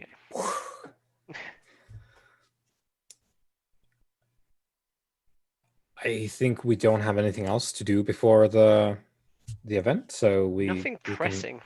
Yeah, I mean, of course, there's always what you could do, but so we're gonna jump there again, conscious of the time. So I think we're gonna do like a setup and then conclude, because we could all use the rest, as we don't sleep as much as our protagonists do in this game. So let's get the notes out here. Okay, so this is where we will be. So I've just put up the picture in Roll20. It is Morro da Urca, which is the smaller mountain next to Sugarloaf Mountain. And there is a picture of it, and you can see the connection to Sugarloaf, which is accessed through here exclusively. That looks extremely safe. Yeah.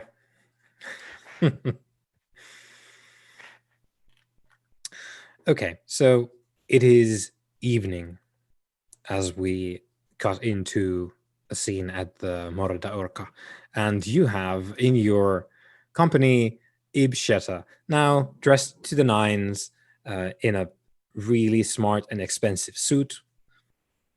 It is entirely white in color, and it has some tasteful accents in the form of cufflinks, and he has a nice sort of a pin on the lapel as well.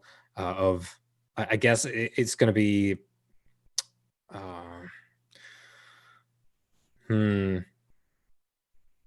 it would be I think something about Rio itself. I think it's a small depiction of the Rio metropolitan area, like a cut off a map that he has as a lapel pin, and a tasteful amount of really expensive jewelry, a necklace or two maybe.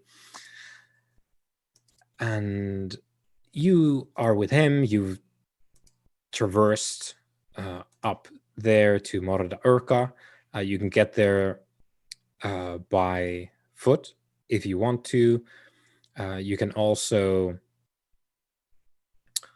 the connection that goes from Morra da Urca to Sugarloaf also connects you down to Rio itself, so you can get there that way as well.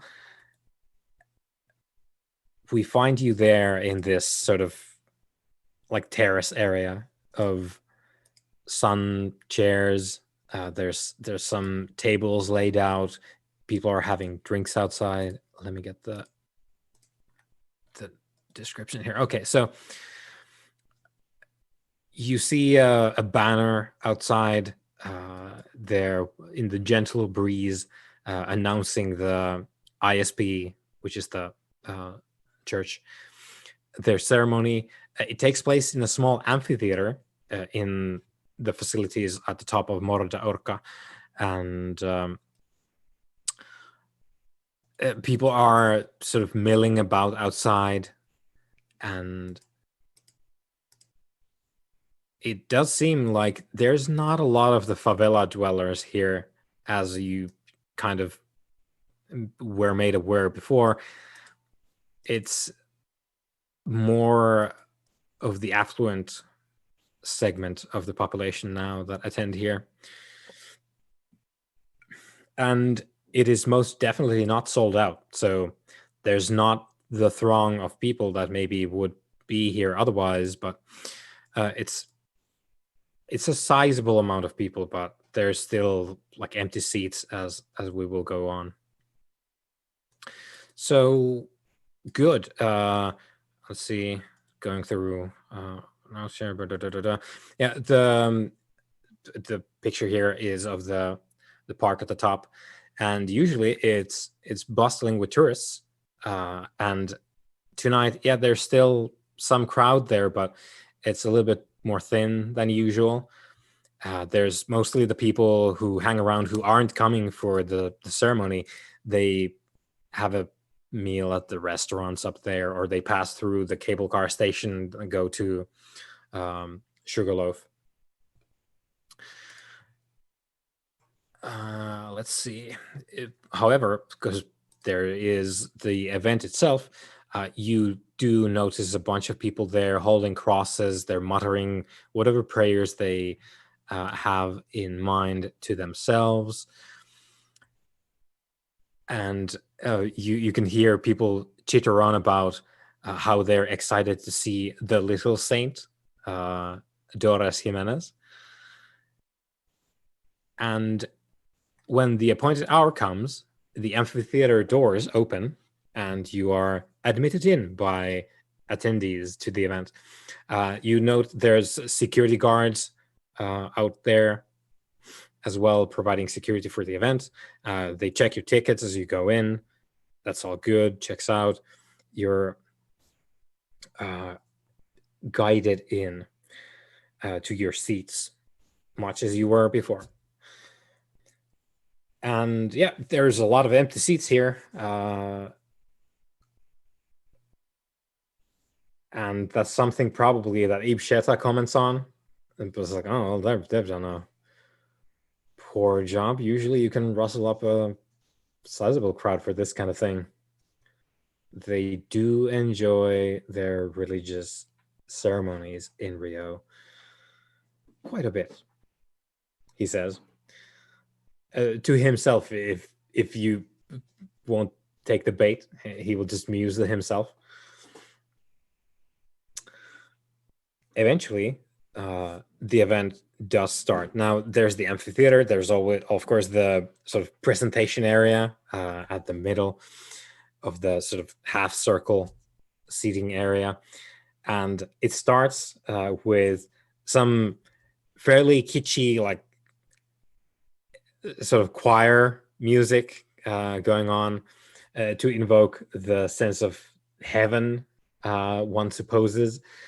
And onto the stage walks, again, it is hard for you to gauge, but it's a man in a smart business suit once again, probably at least 30, 40 years old. He has a stick in his hand, which he's talking to, which seems to amplify his voice as he welcomes everyone in with all of his heart to attend this wonderful evening of healing and hope for everyone. He introduces himself as Jose Becerra. I'll put that in chat.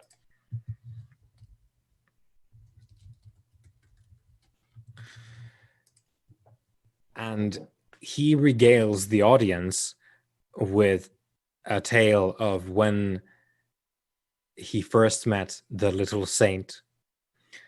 He gives a story about as a young man how he was in an accident and it left him with massive nerve damage in his arms, so that he couldn't, because the nerves never healed right, he couldn't really use his hands a lot because he would experience like debilitating pain when he touched things. He couldn't basically use his hands. And he was of a fairly wealthy background, so eventually he started going to these faith healing sessions, and he ended up at the ISP session, and he was miraculously healed by the little saint that evening. And ever since then, he's been a staunch supporter of the church. And there's applause as he goes through his story of basically like losing his hope because he cannot do anything with his hands anymore. I don't suppose Sobek, your like magic senses are picking anything up at the minute. Are they? No. I didn't think so. He didn't give me that vibe initially, but... Because I was going to say, unless he's a ghost in disguise, I'm not going to be picking anything up. Yeah. All the eyes switched on. It's like just lenses on top of lenses coming down. Magic. Ghosts. It's like scanning. Arisen. Do we actually? That's good. Do I notice any other arisen here that we're not already aware of? No, you don't pick up the vibe, the heavy weight of Sekhem, aside from what you expect to be there. So, Mr. Becerra gives his story, and it serves as a sort of like kick off to the whole thing. And once he's done, he puts the microphone on a stand there at the front and gives a bow. He leaves off to an applause, and someone from the side announces and says, "Please, everyone, join in an applause and adulation for Doris Jimenez, the little saint." And yeah, in walks this 10, 12, you're not quite sure. It's a child. And yeah, everyone's clapping excitedly. There's whoops from the back seats. People are praising the Lord and expressing quite a bit of excitement and joy as this young girl appears in the spotlight. She has a blindingly white gown, giving her intentionally an angelic appearance as it shines from the spotlight. And she smiles beatifically like onto a saint, as if she was aware of every ache and pain in the audience. And instead of being weighed down by the sort of hurt and pain of the world and those in attendance, she is buoyed up by this intake of their worries. And yeah, she tilts her head slightly and continues smiling as people cheer. She takes with some difficulty, she takes the microphone from the stand where Mr. Becerra left it, and she starts talking about a time when she got lost in the jungle when she was younger. And she was, at this time, apparently merely a toddler, first learning to walk. And as she was lost in the jungle, she was guided home by the most beautiful lady who became a snake with wings. Her protector, Serpente Penas, which is the feathered serpent, told her how to call upon God to heal the afflicted. And this is what she will do tonight. And again, there's a cheer, because this is explicitly what people are here for, and what they were disappointed that they didn't get last night in the tent in the favela, because she was not there. So yeah, she talks about the healing that we will be participating in, and people are really settling in now. And Doris says, please, we have prepared here for you the divine medicine, ayahuasca, the sacrament of the feathered serpent. Please take what is freely given of God's will, and I shall walk amongst us here tonight. And as we have taken the medicine, I will, one by one, come to you, and as you have embraced the medicine, I will read your ailments. I will touch upon that which holds you down, that which pains you, and I will draw it out of you. I will take this black mud from your bodies and your souls. With God's help, we will heal each and every one of you tonight. And you can see there's attendants with basically cups that they're because the seating are in rows, so they're walking by the rows and like giving everyone a cup of what you have been informed is ayahuasca now, which is the psychedelic medicine of long traditions. As they're sort of making their way around with this, I'm going to look at Sobek and I'm going to say, I don't suppose you happen to have an empty water bottle or some form of suitable receptacle on you, do you, Sobek? I think I might. It just so happens that I just have here. what I need. Empty Pepsi bottle. Yeah, and basically my plan is when they come around and when they hand me like some of this sacrament, so convenient. I'm gonna tip it into the empty bottle and like tuck it in my pocket. Yeah. So you turn to Sobek and I was like, oh, do you happen to have a receptacle? And Sobek gives you the bottle. And Sobek, you did mention that you have your lenses going. Mm-hmm. The God side kicks off as you are given the ayahuasca cup.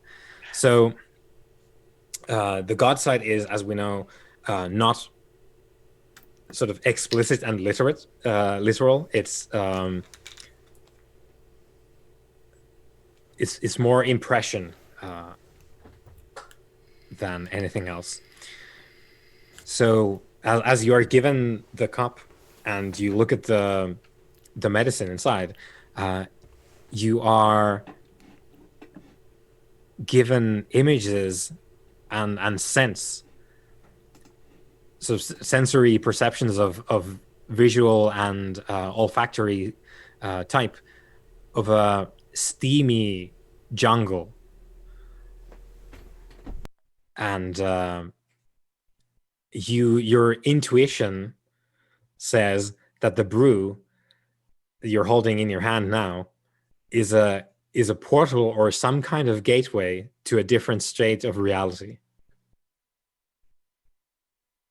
And because your god sight picks this up, you know it explicitly to be magical in nature. Is it Auramite of nature? Or is this just You can't tell. What you do get is the images and the smells of a steamy jungle, and you know that the brew is a gateway to a different state of reality. I will Khufu, I would caution drinking that while we are made of. I have no intention of drinking it, so I'll It say is as I not like just- tie the top on the bottle and tuck it in my coat. It is more that I don't even take that he understands that it's bad. This is more than just a liquid. This appears to have some kind of doorway to another way of perceiving the world. Indeed, whilst I am not so conversant with such things as yourself, I had considered that it may be a dangerous thing given the events that have led us here. It is my intent to keep this sample on myself, so that when we have left here we may examine it further. Should. I would avoid getting it on your body in any form. Just to be careful. Again, with I it. have no intent to do so. Okay. I mean, the answer to this is probably going to be no, but have I ever seen anything like this before? No. Nah. I've been around a while, just... Yeah. Okay. Any sign of the manacles? I can sense if an artifact is nearby, can't I? Like a... Yeah, mummies can also sense artifacts. It's not the correct type for either of you, but you could sense it if it was, like, let's say, in visual range. Okay. So Ib Shetta leans over and is like, Sobek, it is indeed a gateway to a different way of looking at things. It is the traditional, narcotic of the locals, going back quite a while. I am given to understand. It is quite the powerful experience. I've had it numerous times myself. It is, well, quite lively. Is it dangerous to our kind? No. Nothing is, aside from, of course, the Amkata and the Shuangshan and all those things. But a drink is not something that I've ever found to pose any danger to one of us. Well, I do not believe you are telling me falsely, Jedi. Considering we are on the trail of just something that did strike one of us down, I will be cautious. While we are possibly within range of whatever it is that is causing this. I don't know if this is this allows us to become susceptible to such a thing. I suppose everything is possible. The life web here is laden with belief, which not surprising. I don't know that there's anyone present who could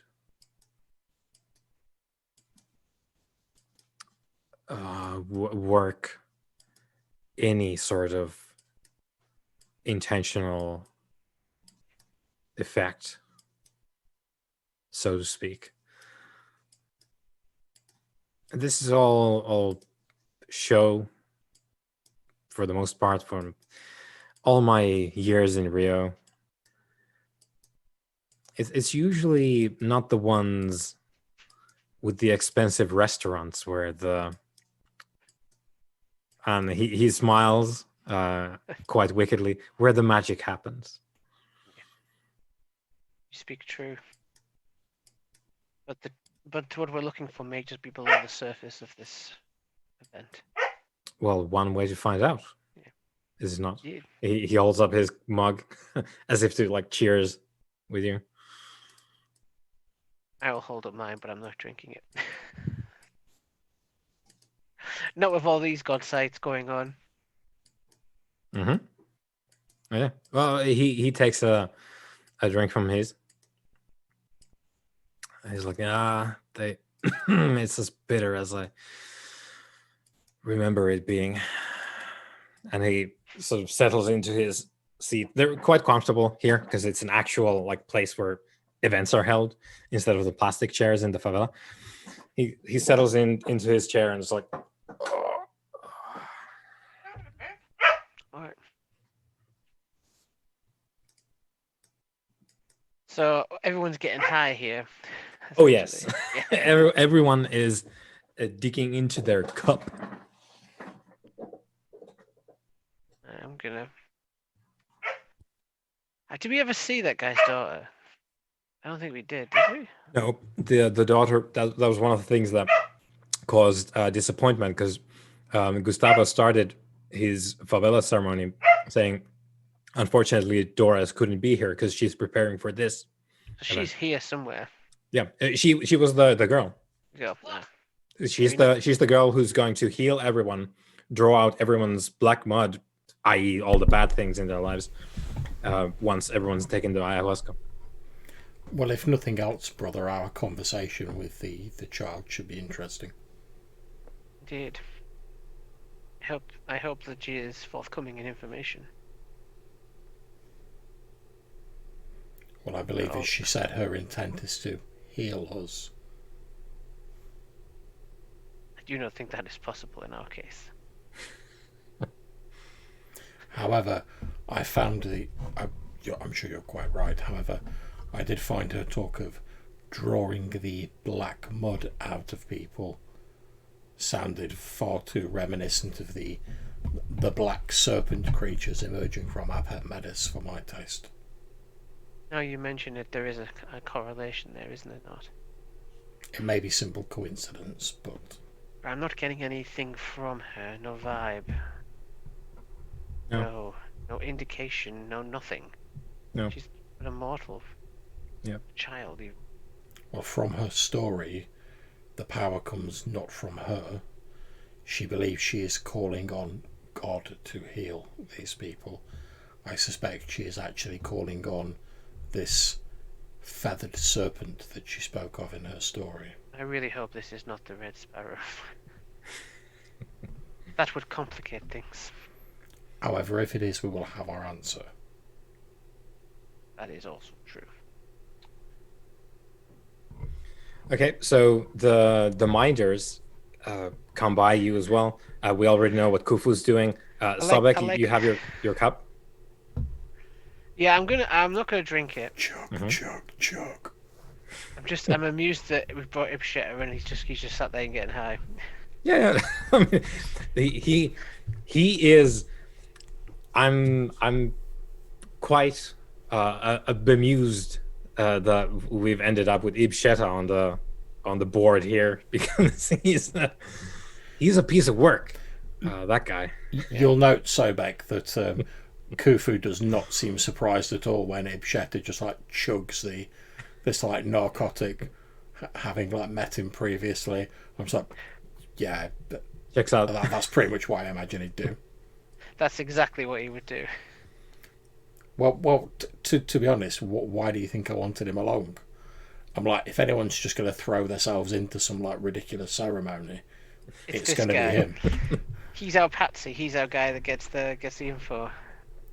Well, I was seeing more of a case of if there is anything going on, that any dangers that incaution might lead us into. Is this day by any chance any day of note, like any festival? Not particularly. It's not that you're aware of. There's no great festival that you saw going on as you came here. But that being said, there's always jubilation going on of some kind, but nothing of grand scale that you're aware of. So you've had your little cups of ayahuasca served to you. You can see Doris start making the rounds. Like she's going by people there. She's waiting for the ayahuasca to kick in, so it's a fairly long thing for her to progress because it kicks in after a while, and people have different tolerances and that kind of thing. So it takes her a while to go about. So what do you do, if anything, while she's doing that? I'm thinking back actually to when I was examining Mendez's body, Mm-hmm. and I had my god sight on, and I was doing all my my different phases of the of my eyes. Did I pick up any kind of faint trace of this drug? You picked up like an emanation of some kind with your god sight from his mouth. Right. Okay. Well, it's possible he did take this stuff. Well, in which case I would suggest you maybe have a look at our friend Ibsheta and see whether there's a similar emanation coming from him. That's a good. That's since a good. he's I just will. chugged it. Thanks for the guinea pig, Ibsheta. Yeah. So as Kufu leans over, it's like, maybe you should take a look at Ibsheta. You glance to the side because he's like on your other side. He's out cold. There's people, human people, who still are like not affected fully with the thing. He's gone. But yeah, Ibsheta is out. He's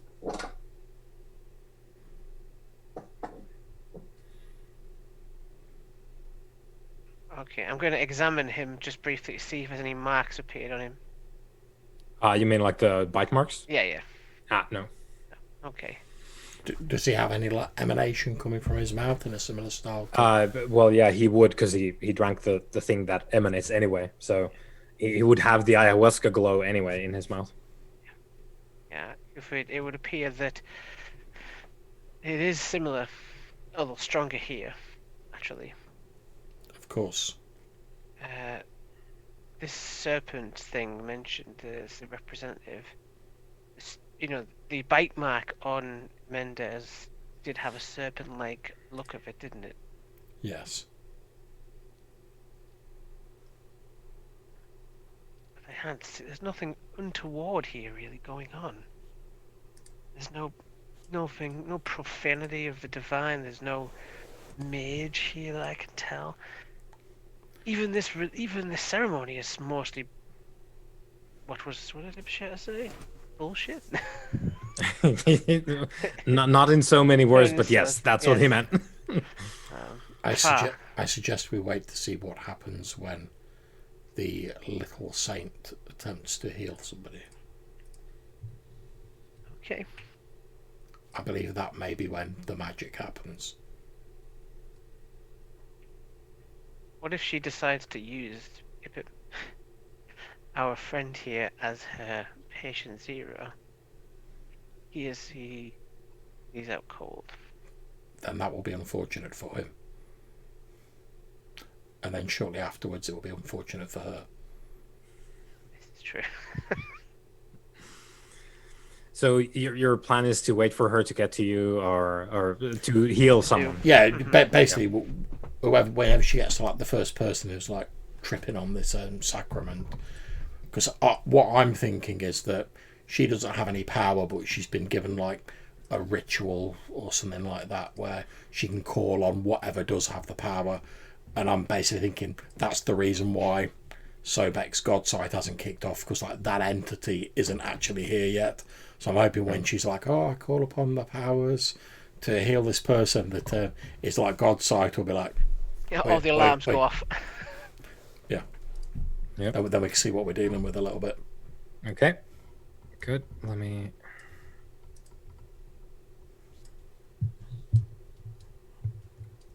I will. And to be honest, look on the bright side, Sobek. In the worst case scenario, I can always, if we need to escape, I can always just leap off the side of the mountain and I'll be grand. That only works for you.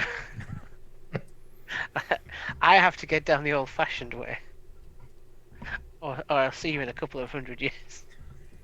Yeah, that is the other thing. Yeah, as long as like there's no evil ritual that like rends your soul. Like worst case scenario, you'll be taking a nap for like a bit. Yep. If Shitter may be upset with me. Wakes up So- with like To be honest, he can't really grumble. We'll be like, oh, you know, like we weren't knocking back that narcotic, and we were like, oh, it might be dangerous, and you were like, no, it's grand, and like chugged a pint of it. Can't really blame us for that, can you? That's true. He did dive in with both feet. So I'm rolling now for Dora's to do her healing bit. It doesn't have the sheet doesn't have the ability that I can tell to add more skills, which she has a non-standard skill called faith healing. So I will Oh, no. instead substitute subterfuge. Make of that what you will. Yeah, so she's doing the thing, and nothing magical manifests. But people are talking in tongues.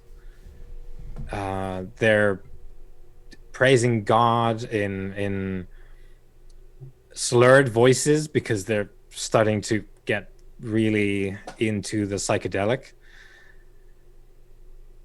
She's putting up a show. It's not a stellar role there, so it's not like it's not a massive like riot of faith healing, like praise the Lord. You It's get not. a new leg. You get a new arm. You get. Yeah, look under your seat. you get a new salvation. But she's doing the thing. People are buying into it, and they're getting what they paid for. They're getting the heal, and also are very much in the throes of ayahuasca, which probably helps her because the role wasn't great. In which case, I think what we'll be doing is we'll be waiting until she gets to Ibsheta then. Yeah. Okay. So, yeah. See, she gets to Ibsheta and like concludes that he's out, but basically like takes his hand and does the same spiel, like touches his forehead and whatever to like drive out the bad like influences in his life and Oh dear. and all that. And but there's like she's obviously missing a part of her thing now because there's even though there's the psychedelics, she relies on interaction with the patient, so to speak, and Ibsheta is not there at the moment, so she can't do her full thing. So it's more about her like basically shouting the blessings at Ibsheta and like smacking him once in the forehead and holding his hand real tight and praying to the Our Lady of the Feathered Serpent and to petition God to heal this man of whatever ails him and holds him back in his life. Nothing seems to happen to Ibsheta, which wasn't maybe a great surprise. He's already clean. He's actually a really good guy.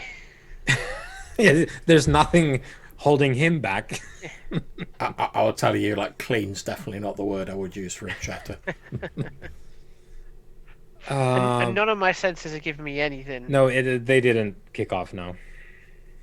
And she concludes that, if you wish, you can depart. There's no ill will if you do not wish to participate this evening. Go on, Sobek, chug, chug, chug. God has infinite patience. When it is the correct time for you, your path will lead you to healing and becoming whole. Do it. We are here for our friend. It is fine. Well, But I would like the opportunity to learn more if you're willing to speak with us once your ceremony is concluded. perhaps if there's time after. God's work is never ending. Just as like a bit of a tester, as she's sort of like talking to Sobek, I'm just gonna say like a very it doesn't really matter what it is, but just a very short sentence in that old Aramite. Mm-hmm. Just see if she reacts in any way.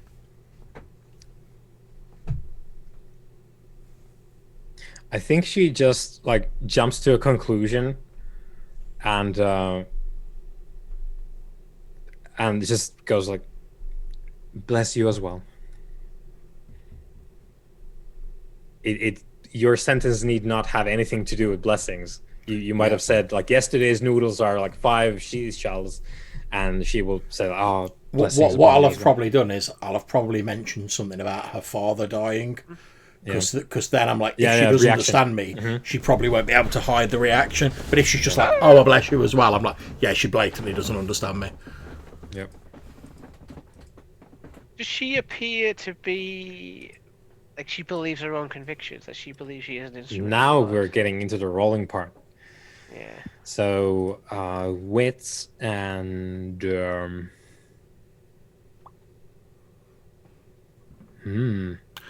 empathy. Maybe you get a good roll, so Bex, you don't want me to question her. Answer me, Don Miguel. Tell me your secrets. I'd have to close all these windows to get actually to the roll part. Okay. Sheet roll, yeah. I got a success. A success, okay. Okay. Let's see Doris do her thing. All these new religions. Yeah, they're all kinds of wild, huh? That's what I love about a role-playing game. You can be playing like a mummy with all this vast cosmic power, and you get outsmarted by a little girl. Yeah, a little girl walks up and starts talking about fairy tales that you have no idea about. It's like, oh, I can't actually discuss with you because I don't know your context. How have you heard about Azar, by the way, and the Nameless Empire? No, okay. Okay. Okay, here we go. Oh, she beat you by 1. Yeah, she is fully on board. Like, she's earnest as far as you can tell. Of course. Well, it makes sense. The father was a zealot. So. Yeah, her father, if that's true, and you don't have any reason to doubt that. I don't have any reason at the moment to doubt it. Yeah, so Gustavo was, let's say, he had something going because a regular person might have acted in self-defense. However, he concluded, once you actually caught up with him, he concluded this is it for me. And also he was kind of okay with death in a way that you probably haven't, like, you probably don't remember from recent centuries. He seemed somewhat at peace with the fact he was about to shuffle off the mortal coil. Yeah. He seemed like once you got him, he seemed to switch from, okay, that's it for me. Like I can no longer succeed. So, you know, it's more disconcerting that there's nothing obviously wrong about what's going on apart from the fact that getting drunk high. Like there's nothing really spooky going on, which is spooky. In our line of work. Sorry, Halloween time, isn't it? Yeah. In our line of work, we tend to deal with weird, mystical, ancient, magical forces, and they're just taking drugs. So it's like, what am I missing? Well, you did, like, the god side gives you a vibe from the ayahuasca. You know that much. That's not like your standard fare. You get the like steaming jungle from it, which it's explicitly magic. It's not your usual cup of psychedelics. I do believe there's one obvious thing you're missing, Sobek. And I just sort of like tap the side of his cup with a finger. Yeah, I know where you're going with this. I know what you're saying, brother, but if what I witness is true, and it is like a separate place, a doorway almost, then what if it is not I who go through that doorway? It is something that comes through to me. Well, And by drinking it, I am then inviting it. Well, it would seem to be that whatever the entity is that is behind this possibly resides through the portal that you have mentioned. Since it, as the little saint clearly said, it is a creature that appeared to her when she was in the jungle, and you have mentioned that you get the sense of that environment from this sacrament. Is there anything in the jungle, like a building? No, you just get the what you get is the sort of idea of a steaming jungle and the smells of that place, and also the idea that the ayahuasca is some kind of gateway, perhaps, to a different. What was I saying? I had my thing down here. Let me Different refer to it. reality. Like, Yeah, I was just looking at the exact way of writing it. So, yeah, you intuit a sense that the brew is a portal or gateway to a different state of reality. does Ibsheta look concerned at all? No, he looks like he's knocked out.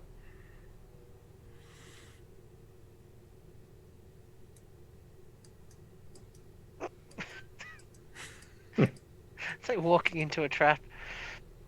Do I believe my utterance could nullify this effect if I did consume it? You don't know. Maybe. Maybe not. Okay.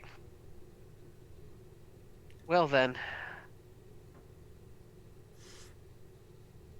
It seems like the thread I must go down for the truth. I'm not sure what doorway this will open, but I want you to, if I appear unwell, Kafud, get me out of here. I understand. Okay. And I will drink this chalice of danger. See where it leads. All right. So, do you do it? Yeah, I do it. Yeah, if Kufu's suggestion has logic, if it is the only thing that I can sense is off, then maybe I have to confront this more directly. Which is also something that Khufu has been promoting, probably ever since you remember. Yeah. Remembering Khufu. I'm all about that directness. I'm a little bit more cautious. So do you partake then?